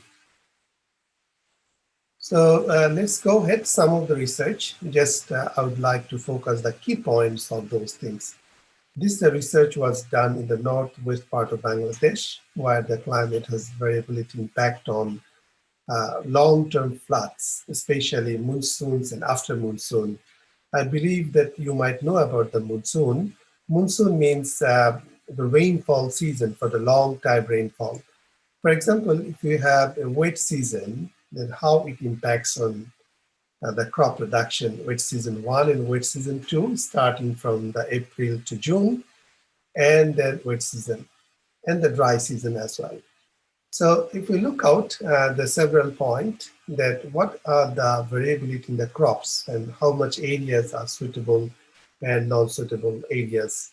So we tried with diversified crops to ensure the food nutrition security, especially for rice, vegetables, rice, and also some of the cereals we call. So you could see that each of the season, if you look out, that maybe the suitable areas are 20% or 42% or 21%. The reason behind that, we did this sort of research because of if farmers produce a lot of rice, then another points of like a cereals, well seed and pulses, how to balance the situation with the land use planning. This is one of the seasonal land use planning for the diversified crops. We did a research on the tea production in some part of Indonesia, Malaysia, and also Bangladesh. And this is some research about in Bangladesh as well. So the tea has a susceptible impact on the drought in the long-term basis. So it might have a highly suitable part or moderately suitable part. You can see most of the tea is plantation type crops. That means once tea is planted, maybe almost 25 years it grows as like palm oil. So that's why it's very important. Some of the tea plantation was done maybe 50 to 40 years ago. So still they are using those sort of like a non-quality based products. I think that's one of the point. Many of the researchers are looking for high quality tea. That's why tea is very much important to have the suitable land uses. So we did some of the research based on some Sentinel-2, Landsat, and also Modis. And this is the research about Iqbal. He worked on a drought-prone area, especially in the mid-west of Sabah, in the middle part of the areas where drought has a long-term impact on the maize. So we had some research. Later on, we also worked on the deep learning process to identify the drought-prone, highly drought, marginal drought, and different drought areas. So the remote sensing has the advantage to take the coarse resolution data. The coarse resolution means if we use Sentinel-2, I would use. In our laboratory, we also use a lot of drones. We call this a fine resolution. For regional planning, but we need to depend on the satellite data. So we have used a numbers of range of data set for Sentinel-2. And Iqbal worked on very interesting research, especially for the maize in a different stage of the drought identifications and also SPI based. This is another research. I had a student maybe several years ago. She came with me, maybe Dr. Kolik remembered. She worked on cassava. That's one of the climate resilient crops. Especially cassava is a very prominent crops in the climates because these tuber crops do not need much water if rainfall is very low. She worked on several sorts of research on Banten province, and then we had a chance to work on very field level studies, how much area we can use. And we use a machine learning approaches, fuzzy-based systems to identify the highly suitable areas. And so the validation was done, the field data set from Bantens and Serpong in these areas. So these are the several studies. We use some research on land use transformation and the change detection. Let me navigate you some of the part. We had research on some densely areas in the urban to suburb areas, how the urban sprawl has been changing over time frame, and how much land we are losing due to transformation of land from one classification to another classification. So this is was done in 2010. How about like a suburb areas land and sprawling within 7 years, a huge land loss in agriculture. Same thing happened. This is a Karawang city, and I had a student from Indonesia. So she worked on to understand the change detection for Karawang, which is one of the rice producing areas in Indonesia. So the land use transformation has been occurring because of like the government and policymakers has no strict plan to insecure the agricultural productions. So we believe that there is a very high attention is needed for the land use change over the next 50 years because climates are changing to secure our agriculture productions. Some of the part, I think I took the privilege to show some of the forest areas, especially in the North Sumatra. This was done by NETI. And the land use change, how influenced not only the agriculture products, but also the forest area mapping. I was looking at some of the researchers previously that how they are doing the forest research. But we did is a very, how to say, not a coarse resolution, not fine, large coarse resolution, especially for the MODIS. So we try to find out that how much land has been changed over the time frame for Sumatra areas, especially NETI was working on this one. So interestingly, we found the changes for the land use change from 2003 to 2018. You can look out and there is a huge change of urban sprawls, right? Within 18 years, even the forest has been converted to the urban areas a lot in 2003 and 2018. The changes is significantly occurring. So remote sensing data set gives us a huge opportunity to open the eye for our policymakers, how to design the areas. So yeah, I was so surprised within 15 years, if you look at all a green, very few urban, but yeah, within 15 years later, look like huge changes in urban areas. Then we look out how to give out some of the forest extension, whether it is possible to enlarge the forest, especially some of the plantation, and she tried to classify different types of forest, convertible forest, non-convertible forest. What is the possibilities? And there are some of the criteria for forest extension. Finally, she proposed some of the areas, of course, there is a possibility for different sorts of tourism forest, convertible production forest, and the potential forest. Then there is a chance to extend, even there is a sprawl of urban within the last 15 years. So she also worked on the carbon sinks and others. I just escaped because my main target to show the land use changes in some of the areas where the policymaker need to look out that what is most important in our policymaking systems for the certain climate change.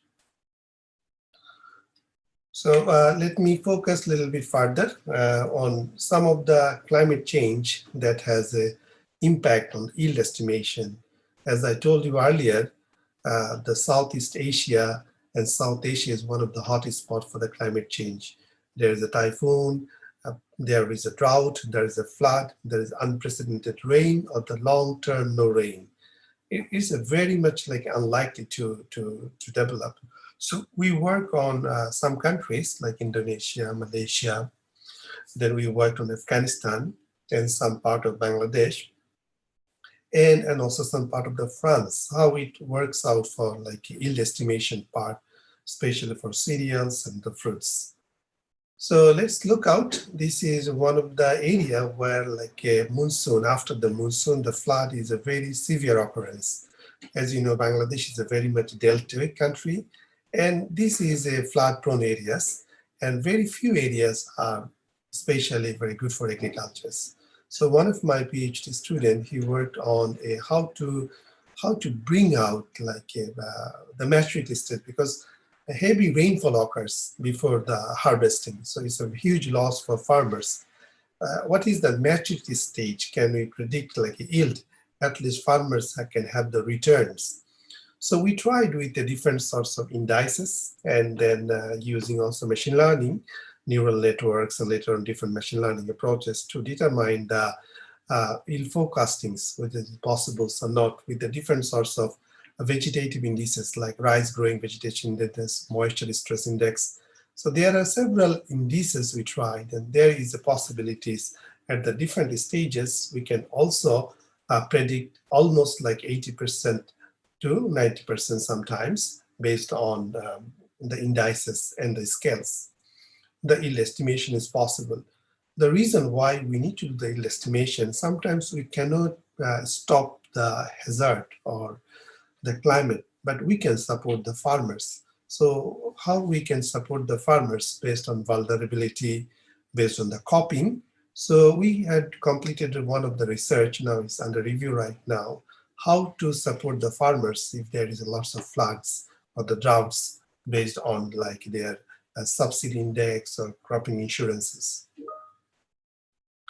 So this is another one for yield estimation for the tree. If we have a long precedences drought, maybe in Indonesia, one of the good point is about coffee. So maybe next year we will start some work on the coffee, how to support the farmers in the coffee plantation if there is a less expected yield. So as I told you, monsoon has been changed and tea plantation need a rain, but without not standing. So if rain delays, how we can project like a Xinjiao, so the some time before we can estimate the tea qualities. So this is some of the research we did in Bangladesh, maybe in the southeast part of Bangladesh, where the tea is the main crop in the hilly areas. So we try to use the different sorts of vegetation indices, NDVI, LAI, to predict the yield estimations. And we could able to do it at around 70% of accuracy, that it is possible to estimate the yield with considering drought and non-drought situations. Then one of my student, she is also teacher from Kabul University. She is working on grapes yield estimation. As you know, grapes is a berry, and it forms the water. If you take the grapes, you might find the sweet. So the grapes has suffered a lot if there is a drought. So the berry size become deformed, it become very small. So my student, she was working in Afghanistan, which is now very much in a discussion. Their main crops is actually grapes, maybe some part of the wheats, and that country is a very landlocked, and people are producing the grapes, which is comes as raisin and afterwards like a table grapes. So she was working how we can develop and yield estimation model for the grapes in the vineyard and use some sort of machine learning models.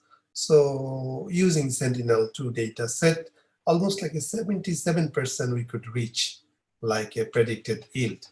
The reason is to compare like observed yield and the predicted yield. And we collected the data as well to support the farmers if there is a sudden losses occurs, then how we can support the farmer in case of production losses. You can look out mostly mountains and some of the Kabul and some of the areas, the very green vegetative area, very small. So the main product is the grapes in that area. So this is some of the drought stresses, especially for the teas, as I mentioned before, that how it works in the drought classes. So Iqbal also worked for Indonesia, I believe, and then we classified based on SPI. It's called Standard Precipitation Index. So it depends on like a local data set and the JAXA data set we use for JAXA for the rainfall informations. So extremely wet, moderately wet, then near normal wet, normal, moderately dry. So you can see the crops and things we can divide it based on the drought and SPI level. So if it is extremely wet and SPI is more than 3 and extremely dry when it is a negative SPI. So we have seen some part of middle of Indonesia, some part of like Afghanistan and some part of Bangladesh, unprecedented drought occurs. And there is no reason. Sometimes if we look at climate history or some sort of like the records, it's very, very unlikely based on the rainfall history. So we looked out a little bit of severity, as I mentioned, the drought risk maps. If we look out, this is the Kabul province, how much extreme drought, severe drought, moderate drought, based on the SPIs and the classification. So Sarah was working how to develop this sort of indices and can support the farmers when we have less yield. So one of the things, if we can project before the harvest, what amount of loss they will have due to the drought, the government or the policymaker or farmer, they can get support through insurance systems or subsidy distribution systems. So the main purpose using standard precipitation index, using temperature condition index, moisture index, deviations of the NDVI, and vegetation condition index. So these are the several indices supported from Lancet OLI, JAXA, and Sentinel. So we can use a very good drought risk map, which part is a very highly risk due to the drought. You can see the map Sarah prepared for me. So the drought risk maps, you can look there. So drought-based things are very much important, how to support the farmer in those areas based on. So the farmers would have a coping strategy. In agriculture we use. Coping means how we, if there is a vulnerability, how farmers get coped and they can overcome the very extreme situations. So let me go ahead, the coping strategy and the last part of this presentation.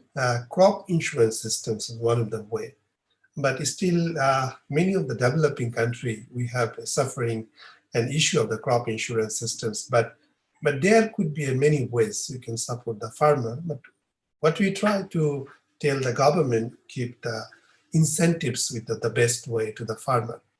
So the climate change happens to crops, and crops have the vulnerability, either flood or cyclones or the drought. We are basically using three. Then it comes to the coping, and we do the assessment for the loss. For this loss, we propose some of the crop insurance, some of the research are under review right now, and some of them are our livelihood index, how we can use the livelihoods. Let me show you some of the special part. This is one of the part of flash flood in a highly flash flood prone areas in Bangladesh. So this is called very low vulnerable area, very low, low, moderate, high, very high. Why is the reason? Very high areas, we can give much more support to the farmer. So they need the very high livelihood index. Livelihood index is very high. That means we need to support farmer very high in these areas. Okay, as I mentioned for Kabul, that if the drought is very high, if flood is too high, how we can support the farmers? In the green areas, it's a very low. So, but in many cases in our countries, that one of the main problem, we cannot classify much emergence, what is more important, and based on livelihood vulnerability, we can develop the systems for farmers. I think these are the main things I would like to talk about. And finally, I would like to give a conclusions note that definitely we are using a lot of machine learning approaches that gives us a very good advantage to understand the land change dynamics, how we change the land. And within 10 to 15 years of spatial scale, and we can project now the projection capability is very high. The land suitability analysis, we can also predict for different crops and the cereals and the vegetables. And the yield estimation is very important for farmers in this climate change to support the farmers. So especially for the drought and the flood prone areas, and the policymakers just right after the disasters. It could be flood disasters, it could be cyclone, it could be typhoon or tsunami, so we can support the farmers.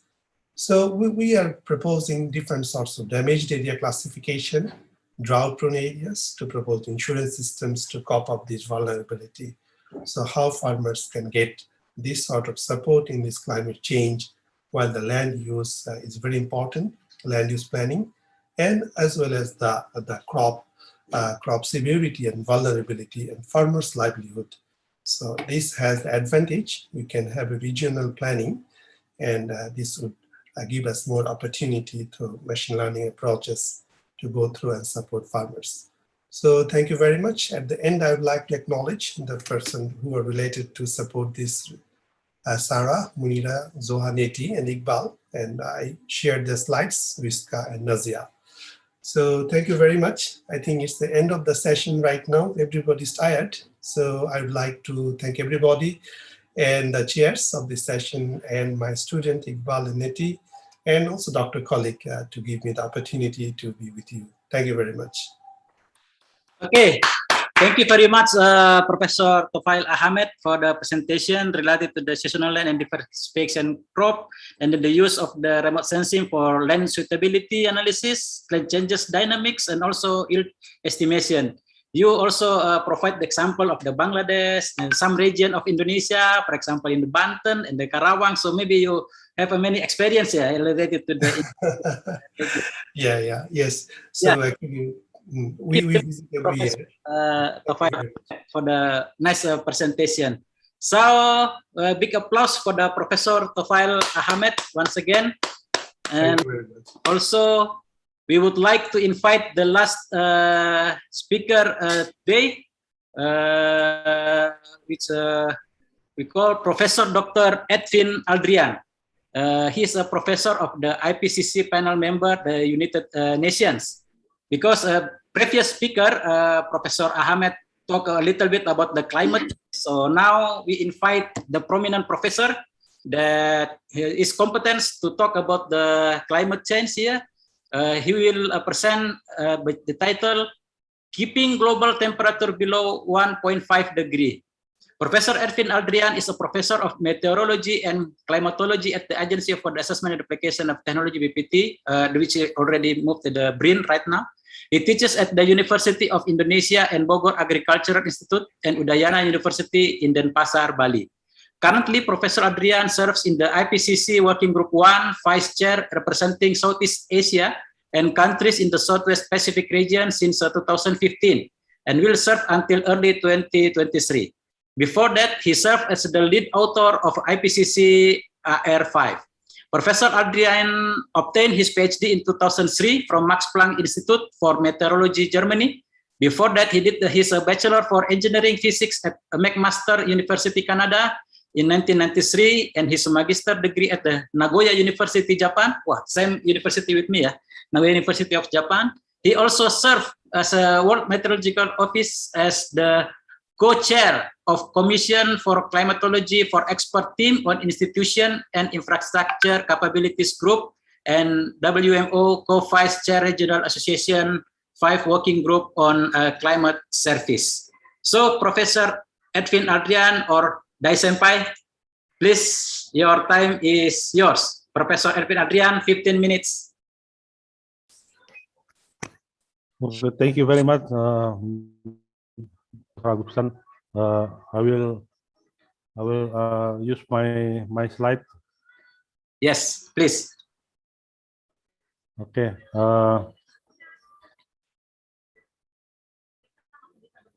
Okay. Wait a minute. I have to prepare my slide. I already mentioned that I work with BRIN, and right now and I also work as the bureau member of IPCC, as the IPCC Working Group 1 Vice Chair. So thank you very much for the invitation for this IEE AGERS symposium. I will talk a little bit about keeping global temperature below 1.5 degrees.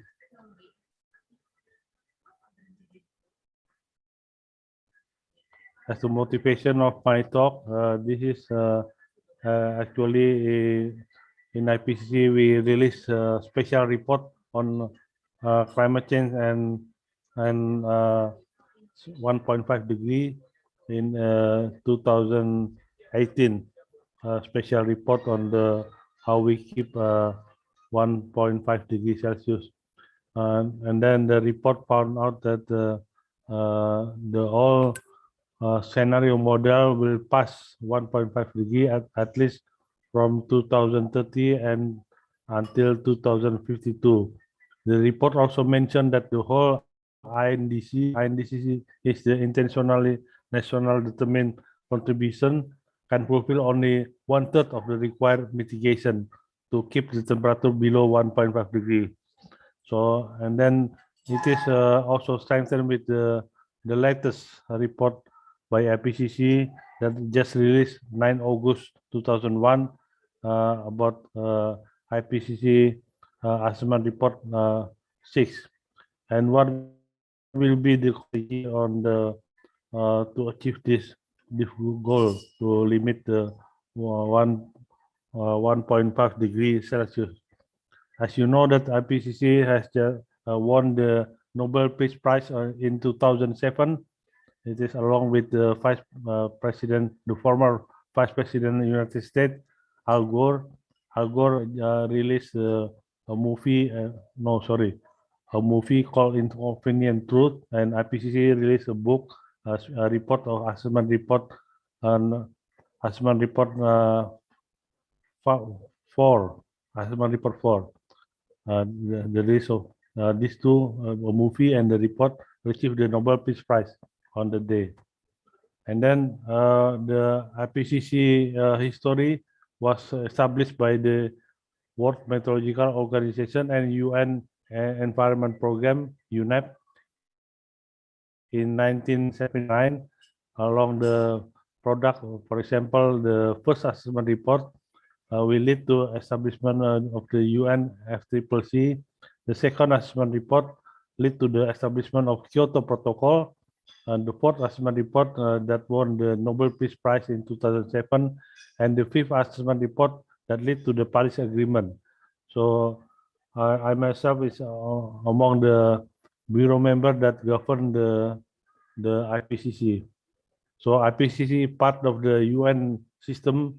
The UN system want to deliver the Sustainable Development Goal.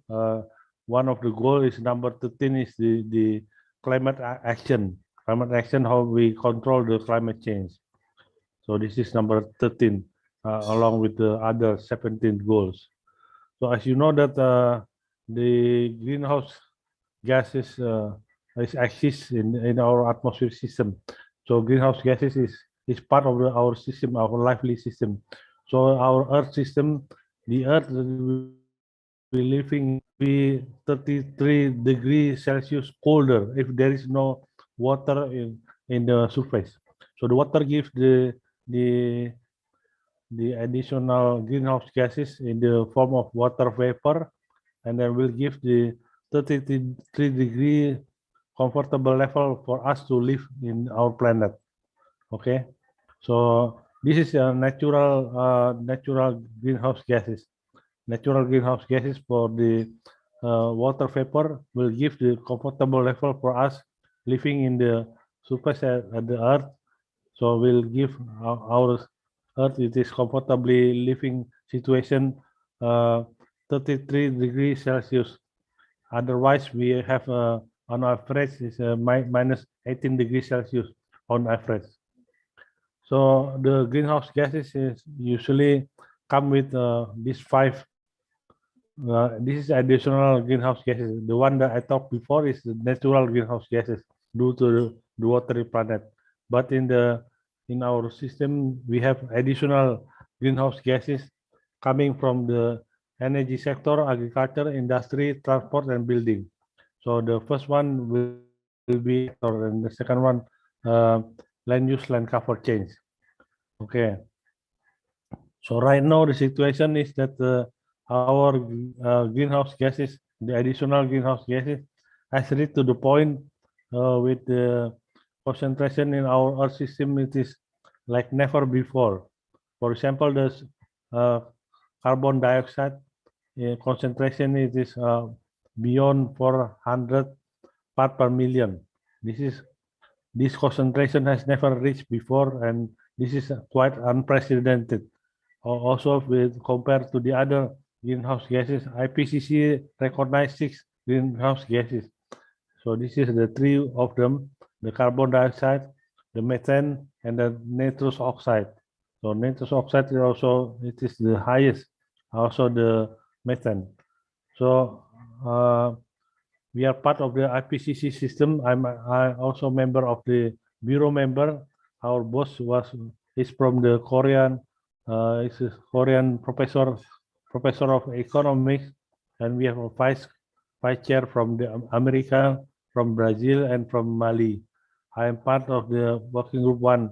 Working group 1 usually called the problem working group, and then right now we just finished the working group 1 report on the 9th of August, and then we're waiting for the working group 2 and 3 next year. So this is the working group 1 report just released. So we gather the report from the 14,000 scientific report. IPCC do not make their own research, but we gather the report and then we assess the report whether this is going to be this direction or the other direction. So most of the author team are new to IPCC, and so we get fresh idea, and then we pass through the review process from government, from the expert of the world. And then during the pandemic, we doing everything mostly through online system. So we have a online meeting and so on like that. For example, the one that was released in the 9th of August was from the online meeting as well. So this is the online meeting of the 6th assessment report. And then we gather the assessment and then we produce the report. So the report, for example, for the one that released on the 9th of August, comprised of the report which is continuation of the previous report from the 5th assessment about 8 years ago. About 8 years ago, 2013, we released the IPCC report for the 5th assessment report, and right now the 6th assessment report. And then we combine with the other special report, 1.5 degree, special report for the ocean and biosphere, special report on land, climate change and land. And then we also make a summary for policymaker. And then this is the current state of the climate, and then possible cause of climate in the future, and climate information risk assessment on regional adaptation, and limit factor for the climate change. For example, the COVID-19 that limit the climate change right now. So this is the nice sentence from our report. Recent change of the climate and widespread and rapid and intensifying and unprecedented in thousands of years. So if you look at the, like for example, the greenhouse gases report that we are reaching the 1.18 degrees Celsius compared to the pre-industrialized temperature. So we almost reaching the 1.5 degrees Celsius. So we are in the unprecedented level for the highest concentration of greenhouse gases on the left, the fastest rate of the glacier retreat, the ice from the Arctic sea ice, and the glacier retreat, for example. So unless we make immediate, rapid, and large-scale reduction of greenhouse gases, so limiting warming of 1.5 degrees Celsius will be beyond reach. So this is the sentence from our report. Our model scenario will be passed beyond 1.5 in 2042. I said before, it's 2052 in our special report in 3 years ago, but we just modify and updated this.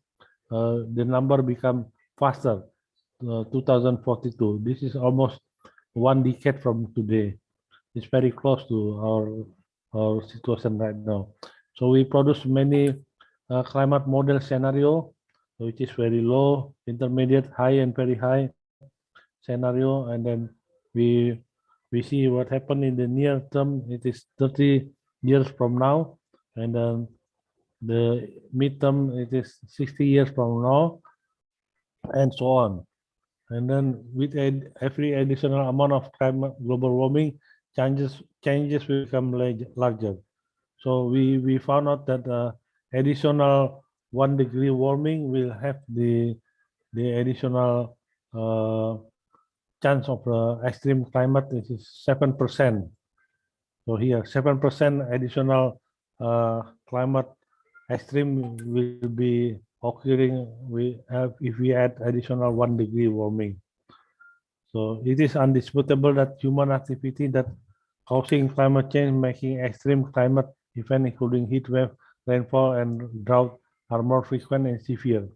So this is what happened right now. We have the human activity and the human activity greenhouse gases, and we have the aerosol, for example, and greenhouse gases, that is additional warming or additional cooling.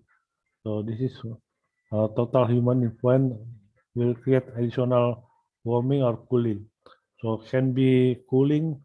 For example, this is a particle, and then there is an additional natural factor.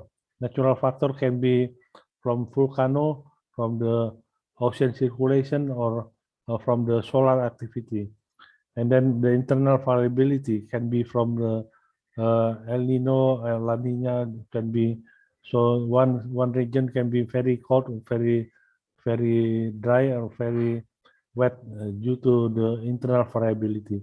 So this is all of this causing warming or cooling. So climate change is already affecting every region on Earth in multiple ways. So this is the new factor that is multiple extreme that is possible happen. The changes will increase with further warming. So we have the special chapter on talking about the hydrology cycle or water cycle.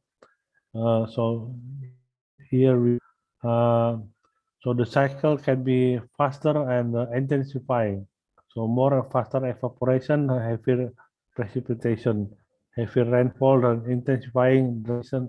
So in some mood they say the wet getting wetter, the dry getting drier in some region like this. So there is no going back. Some changes in climate system on our system. So some changes could be slow and others could be stopped by limiting warming. In 2018, a special report on 1.5 degree mentioned that the whole INDC only cover 1/3 of required goal to meet the 1.5 degrees target. So actually we are missing a lot to achieve this target 1.5. So to limit global warming, strong and rapid sustained reduction in CO2, methane, and other greenhouse gases are necessary. We would not only reduce the consequence of climate change, but also improve the air quality. Air quality considered is the short-term climate portion. So this is, for example, this is the scenario under the PCC Assessment Report 6. We add like before. Right now we have two additional new scenario. This is SFP 1.9 and SFP 7.0. So SFP mean that 1.9 means you give the whole surface of the Earth 1.9 watt per meter square. If you have scenario 2.6, means that you have additional 2.6 watt per meter square, and so on like this. 4.0, 4.5, 7.0, or 8.5. So this means you add additional warming to the Earth system. So for example, 1.9 actually represent the 1.5 degree scenario. So this is the lowest scenario.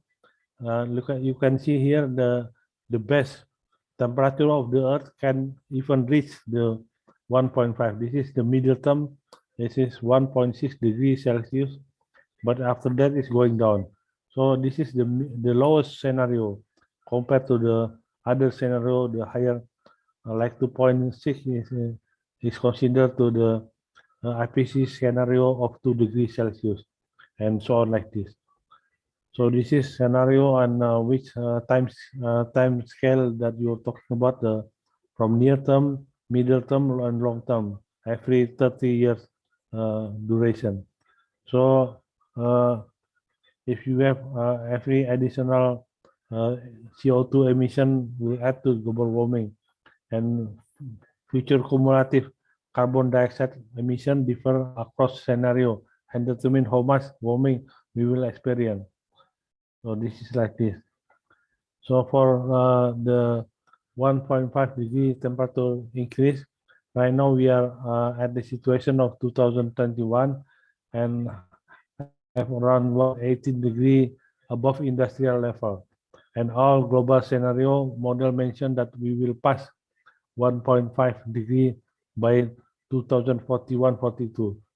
And that time is 10 years ahead that before projected in the special report 3 years ago that we projected during the years at least 2052 in the special report.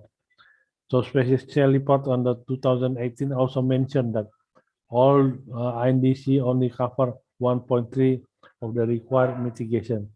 The world need more aggressive INDC by each country. So for example, each country must add additional 3 times of they already proposed. INDC is a voluntary contribution, but we need more to keep the temperature below 1.5 degrees. And then we need monitoring and evaluation through global stocktake. This is a new program by the UNFCCC or the COP meeting, and then IPCC need to take care of this. Global stocktake will measure the necessity of the current INDC. The global stocktake will be periodically considered. The first global stocktake will be 2023. For every 5 years, there is a global stocktake. 2028, 2033, and so on like this. So IPCC need to change the operational schedule due to global stocktake like this. So before I said that the current release of IPCC report on the 9th of August was updated the previous report on 2013. So there are 8 years of time difference. It is not adjusted to the 5-year global stocktake schedule. So IPCC must reset or updated the time schedule for the report. So this is what I want to say. So the climate we experience in the future depends on our decision right now. So thank you very much for your attention. I just give you the very insight of the how we can keep and then how the global community can do for keeping the temperature 1.5 degrees Celsius. So we almost by the current report, we almost passing the 1.5 degree in the next 10 years or 2040. So thank you very much. If you have any question, can you ask me to me directly today or to me during my media connection. Thank you very much, everyone. Thank you very much for explaining the threshold about the 1.5 degree Celsius. Yeah, that our threshold that we keep it below the 1.5 degree. That's our goal. Thank you very much, Professor Edwin Aldrian. A big applause for the Professor Edwin Aldrian. Thank you very much for your presentation. You also introduced to us about the shared socio-economic pathway, SSP, which is in the watt per meter square. I think it's a quite new horizon for us. Yeah. So thank you very much to bring the information for the audience. And I'm really sorry because I just warned by the committee that we already 14 minutes below the schedule, behind the schedule. So I'm really sorry to not become a good chair about the keeping time manager. Yeah. So because of the time also, maybe the discussion or the Q&A or for the session is already dropped by the organizing committee. You can access all the question and you can answer it by text or by email to the committee. Maybe later on we can distribute it because this 2 days conference will end tomorrow. So maybe we still have another chance to discuss again because the Zoom meeting, the Zoom link is open until tomorrow. But we already set the agenda, the time management. And also on behalf of the organizing committee, we would like to apologize for the Q&A session is already dropped. And also on behalf of the organizing committee also, we would like to give the appreciation for our prominent professor, speaker today. for Professor Indroyono that already bring us the horizon about the from Mars, and also for the remote sensing, the technology in the general, yeah, and then also the second speaker, Professor Fema, that already talked about the ad hoc wireless network, new possibility to use in mobility, high mobility, yeah, and high speed mobility. And also the Professor Suhono Harso Supangkat that explained the smart city with the sense and then acting and then acting, yeah. And then for the speaker from Turkey, Professor Shanli, Fusun Bilik Shanli, that explained the application, the INSAR for the deformation. And also for Dr. Damayanti Saroja that discuss about the application of the remote sensing with the field data to estimate the above ground biomass for forest application. And also for Professor Fabio Tosti that share information about the integration of the non-destructive testing with the INSAR technique. And also the Dr. Tofail Ahmed for the yield prediction based on the remote sensing, and also the land use and cover changes. And the last speaker, Professor Edwin Adrian, that explained that's our task together, yeah, to keep the temperature become below under 1.5 degree. I think all the speakers would like to share of the material, and then please send to the committee. And then the committee will make it in the one package and then upload it in the cloud. So maybe all the participants can download it if you don't mind, so you can share all the materials for today. So on behalf of the committee right now, the IEEE 2021 conference, AGERS conference, once again, please give a big applause for our very prominent, very good speaker today. Please, big applause to them. And then, thank you very much for your kind attention. I give back to the Master of Ceremony today, to Nico and Gita.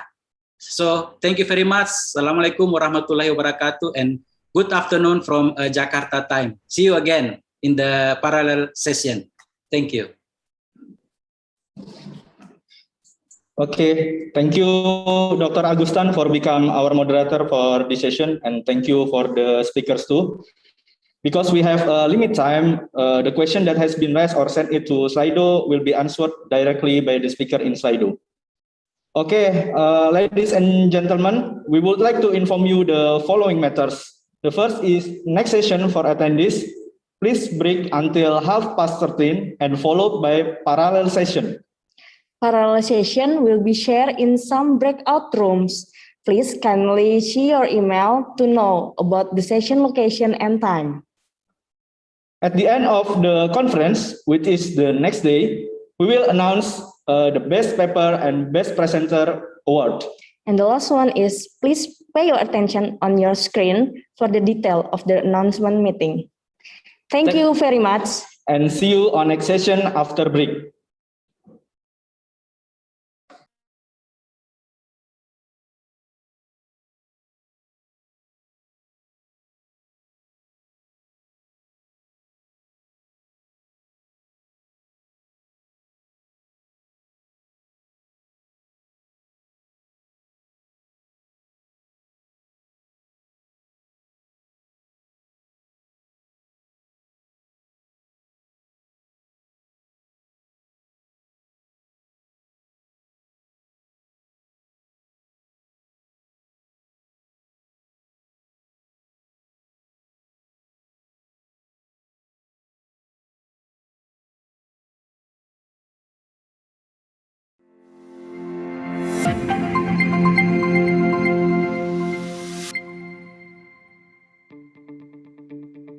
Benua maritim Indonesia yang terbentang dari Sabang hingga Merauke merupakan wilayah perairan dengan hamparan pulau-pulau di dalamnya sebagai satu kesatuan alamiah antara darat, laut, dan udara. Sebagai negara kepulauan yang memiliki potensi sumber daya alam hayati dan non-hayati, menjadikan Indonesia sebagai suatu negara yang memiliki peranan penting dan strategis di dunia. Oleh karena itu, Badan Pengkajian dan Penerapan Teknologi hadir untuk mengembangkan teknologi pengelolaan sumber daya alam berbasis kewilayahan. Hal ini diwujudkan melalui adanya Pusat Teknologi Pengembangan Sumber Daya Wilayah atau PT-PSW sebagai salah satu unit kerja pada Badan Pengkajian dan Penerapan Teknologi. PT-PSW diamanatkan mengembangkan teknologi sumber daya wilayah, yakni teknologi dan aplikasi pengelolaan sumber daya yang berada pada suatu wilayah tertentu untuk mencapai tujuan pengembangan wilayah secara berkelanjutan demi meningkatkan kesejahteraan dan daya saing bangsa. Dengan visi untuk menjadi pusat unggulan teknologi pengembangan sumber daya wilayah yang menghasilkan inovasi dalam peningkatan produktivitas pembangunan nasional, PT terus berkembang secara dinamis dan juga adaptif untuk mengkaji teknologi di bidang pengembangan sumber daya wilayah.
Sejarah riset dan ilmu pengetahuan Republik Indonesia dimulai sejak tahun 1948, yaitu sejak kelahiran Organisasi Penyelidikan Ilmu Pengetahuan Alam atau OPIPA. 8 tahun kemudian, lahirlah sebuah lembaga riset bernama Majelis Ilmu Pengetahuan Indonesia atau MIPI. Lembaga ini lahir atas permintaan Presiden Soekarno kepada Sarwono Prawiro Harjo yang kemudian menjabat sebagai Ketua MIPI. Sarwono Prawiro Harjo memiliki banyak andil dalam membangun lembaga keilmuan di Indonesia. Tak hanya MIPI, dokter dan guru besar ilmu kebidanan ini juga membantu lahirnya berbagai organisasi profesi kedokteran. Sarwono dikenal mampu mengembangkan berbagai cabang ilmu pengetahuan, sekaligus memimpin para ilmuwan dalam sebuah harmonisasi ilmiah. Ketika teknologi atom atau nuklir mulai populer, pemerintah Indonesia berusaha mengembangkannya dengan tujuan damai serta kesejahteraan masyarakat. Hal itu diwujudkan dengan pembentukan Dewan Tenaga Atom dan Lembaga Tenaga Atom. Lembaga tersebut kemudian disempurnakan menjadi Badan Tenaga Atom Nasional atau BATAN. Tonggak penting penelitian dan pengembangan tenaga atom lainnya ialah peresmian reaktor atom pertama, yaitu reaktor Triga Mark II di Bandung. Masih terbatasnya ilmuwan pada berbagai bidang teknologi juga menjadi salah satu perhatian besar Presiden Soekarno. Melalui program beasiswa Ikatan Dinas, pemerintahan Presiden Soekarno mengirim ribuan pelajar untuk melanjutkan studi di berbagai negara. Sebuah tonggak dalam perencanaan pembangunan hadir dengan ditetapkannya garis-garis besar pola pembangunan nasional sistem semesta berencana. Di dalamnya terkandung perencanaan IPTEK yang dikenal sebagai Visi IPTEK 1961-1969. Saat itu, Presiden Soekarno menyampaikan bahwa MIPI harus segera diubah menjadi Badan Penelitian Nasional. Menurutnya, lebih baik hanya ada satu lembaga IPTEK tertinggi di Indonesia. Hal ini untuk menghindari tumpang tindih dan pemborosan anggaran. Untuk memperkuat sisi kelembagaan, pemerintah kemudian membentuk Departemen Urusan Riset Nasional atau Durenas yang dipimpin Sujono Junet Pusponegoro. Posisi MIPI kemudian menjadi di bawah naungan Durenas dengan tugas tambahan membangun serta mengasuh beberapa lembaga riset nasional. Sarwono Prawiro Harjo sebagai Ketua MIPI juga diberi tanggung jawab ganda sebagai Deputi Menteri Riset. Sementara itu, pengembangan teknologi kedirgantaraan nasional dimulai dengan dibentuknya Panitia Astronautika oleh Perdana Menteri Juanda. Keberhasilan proyek roket yang melibatkan perguruan tinggi dan militer ini kemudian dilanjutkan dengan membentuk Lembaga Penerbangan dan Antariksa Nasional atau LAPAN. Pada tahun yang sama, pemerintah juga membangun National Research Center Cibinong. Gunanya untuk mewadahi bermacam fasilitas riset di berbagai bidang ilmu pengetahuan. Perubahan kelembagaan berlangsung dinamis pada pertengahan tahun 60-an. Hal tersebut diawali dengan penggantian dan perubahan status Durenas menjadi Lembaga Riset Nasional atau Lemrenas. Tahun berikutnya, pemerintah membubarkan Lemrenas dan MIPI, lalu membentuk Lembaga Ilmu Pengetahuan Indonesia atau LIPI yang dikepalai oleh Sarwono Prawiro Harjo.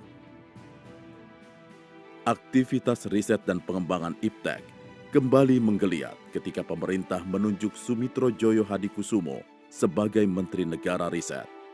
Ia berkolaborasi dengan B.J. Habibie untuk merintis pembangunan industri pesawat dalam negeri, kawasan riset terpadu, serta sebuah badan pengembangan teknologi.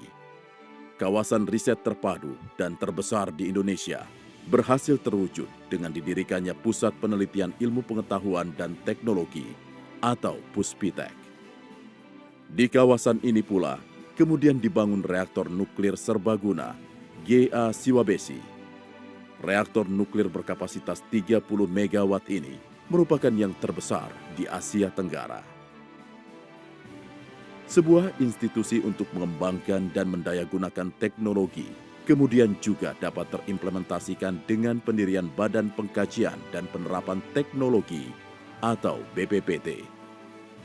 Pada saat bersamaan, B.J. Habibie juga dilantik menjadi Menteri Negara Riset dan Teknologi, Kepala Badan Pengkajian dan Penerapan Teknologi. Ilmuwan dan negarawan, seperti itulah masyarakat dunia mengenal B.J. Habibie, pakar aeronautika yang sedang berada di puncak karir internasional, namun bersedia kembali untuk membangun negeri. Ia terbukti mampu membawa Indonesia menuju era tinggal landas dengan mengorkestrasi pembangunan di bidang riset dan teknologi. Semangat dan kerja keras untuk selalu menghadirkan inovasi membawa pengabdiannya mencapai posisi puncak di negeri ini. Pemerintah juga sempat mendirikan Dewan Riset Nasional. Melalui lembaga non-struktural ini, digali pemikiran dan pemandangan dari pihak-pihak yang berkepentingan dengan perkembangan iptek di Indonesia. Di tengah derap laju pembangunan, Indonesia masih menyisakan persoalan pada bidang sumber daya manusia. Saat itu, rasio antara insinyur dan penduduk masih terlalu rendah. B.J. Habibie melakukan terobosan dengan menggelar serangkaian program beasiswa ke luar negeri. Program yang sukses dilaksanakan hingga puluhan tahun ini dikelola oleh Pusat Pendidikan dan Latihan BPPT. Pada dekade 80-an, Indonesia mulai banyak mengembangkan industri berbasis teknologi maju. Untuk membangun pola manajemen yang lebih terintegrasi, didirikanlah Badan Pengelola Industri Strategis atau BPIS. BPIS membawahi 10 perusahaan di bidang kedirgantaraan, kemaritiman, metalurgi, transportasi, telekomunikasi, dan elektronika. Pada era Habibie, beberapa hal yang sempat terhenti kembali dibangkitkan, seperti ide lama untuk mendirikan Akademi Ilmu Pengetahuan Indonesia atau IP yang akhirnya dapat terwujud. Kemudian juga dengan dibukanya kembali Lembaga Biologi Molekuler Eijkman yang sempat ditutup pada tahun 60-an. Lembaga yang didirikan ilmuwan Belanda penerima Nobel ini memiliki fokus utama dalam memajukan penelitian dasar dan terapan di bidang biologi molekuler. Puncak keemasan teknologi Indonesia terjadi pada 50 tahun setelah kemerdekaan, tepatnya pada 10 Agustus 1995. Saat pesawat N250 sukses melakukan penerbangan perdana di Bandung. Mengudaranya pesawat yang dirancang dan dibangun sepenuhnya oleh anak bangsa ini menjadi sebuah tonggak sejarah yang kemudian diabadikan sebagai Hari Kebangkitan Teknologi Nasional atau Hakteknas. Memasuki milenia kedua, untuk melompat dan mengejar ketertinggalan dari bangsa lain, terbitlah Undang-Undang Sisnas P3 Iptek. Undang-undang ini menyebutkan kelembagaan ilmu pengetahuan dan teknologi, terdiri atas unsur perguruan tinggi, lembaga penelitian dan pengembangan, badan usaha, dan lembaga penunjang. Sebuah pendekatan untuk meningkatkan kemajuan iptek dengan melibatkan perguruan tinggi sempat dilakukan melalui penggabungan antara Kementerian Riset dan Teknologi dengan Direktorat Jenderal Pendidikan Tinggi. Kemenristek Dikti mewadahi terciptanya inovasi dengan mensinergiskan dunia riset dan dunia kampus, termasuk mendorong hilirisasi hasil riset pada ekosistem industri. 5 tahun berselang, lahir Undang-Undang Sisnas Iptek sebagai pengganti undang-undang yang terbit di tahun 2002. Undang-undang baru ini mengamanatkan pembentukan Badan Riset dan Inovasi Nasional atau BRIN. Badan yang didirikan untuk memastikan ekosistem riset nasional berjalan lebih baik dan maksimal ini ditindaklanjuti dengan peraturan Presiden tentang pembentukan Kemristek BRIN. tantangan utama yang langsung dihadapi Kemristek BRAIN ialah merebaknya pandemi COVID-19.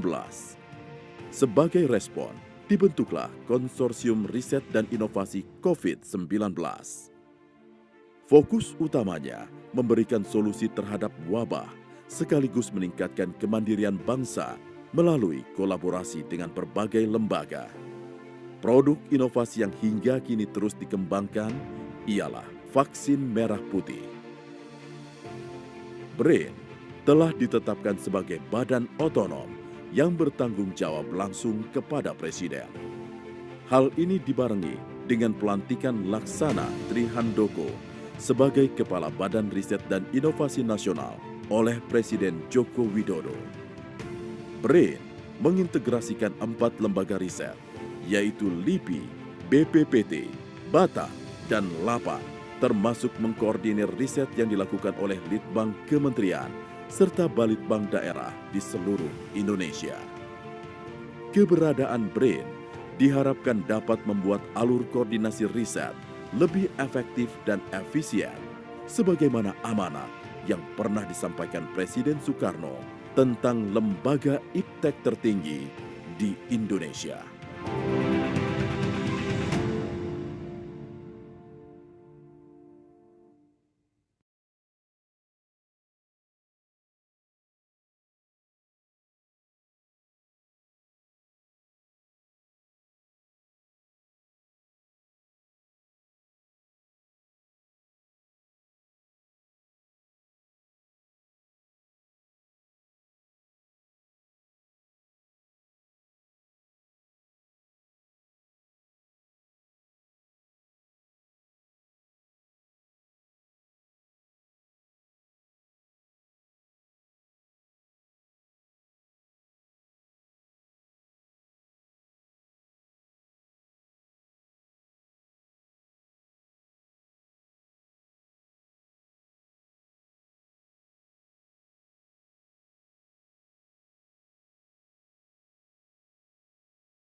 Benua maritim Indonesia yang terbentang dari Sabang hingga Merauke merupakan wilayah perairan dengan hamparan pulau-pulau di dalamnya sebagai satu kesatuan alamiah antara darat, laut, dan udara.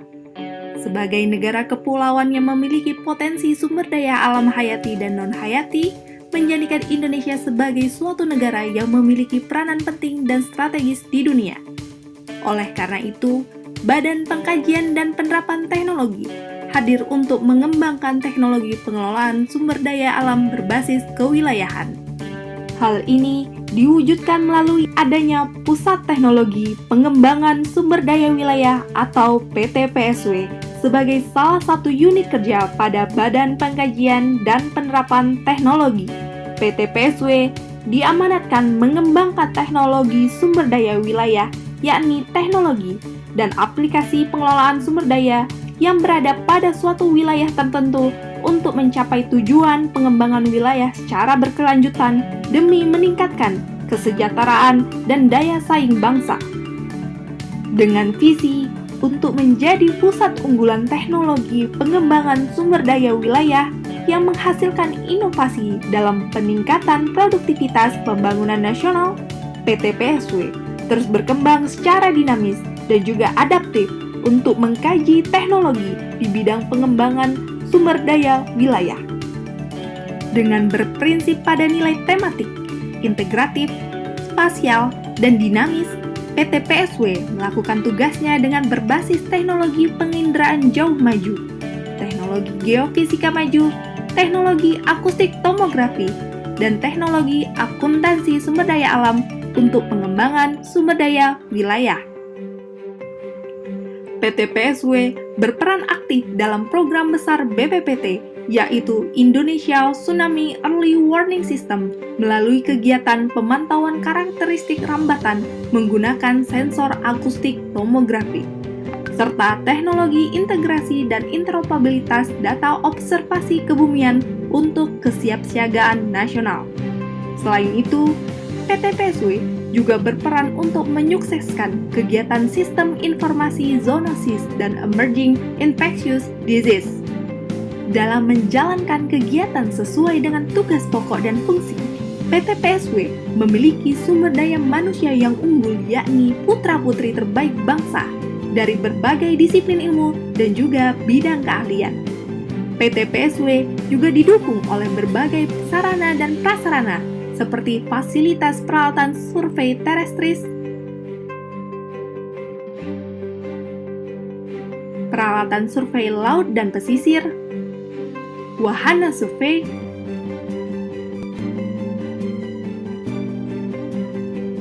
radar cuaca,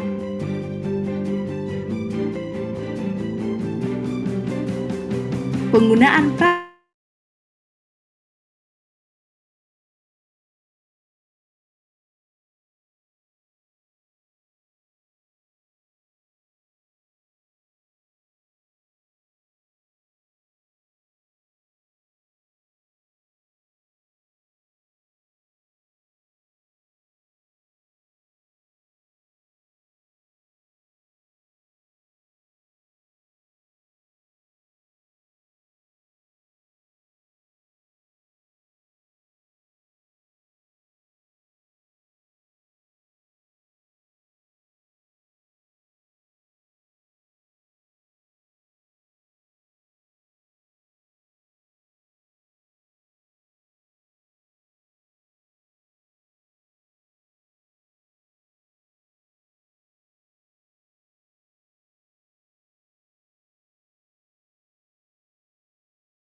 Ladies and gentlemen, welcome to the second session of first day IEEE Asia Pacific Conference on Geoscience, Electronic and Remote Sensing Technology 2021.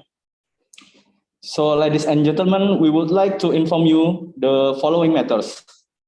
For parallel session will be shared in some breakout rooms. Please kindly see your email to know about sessions, location, and time. At the end of next day, we will announce the best award.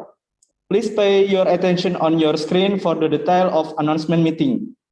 And last, if you have any difficulty to join the breakout rooms for parallel session, please raise hand and the committee will help you.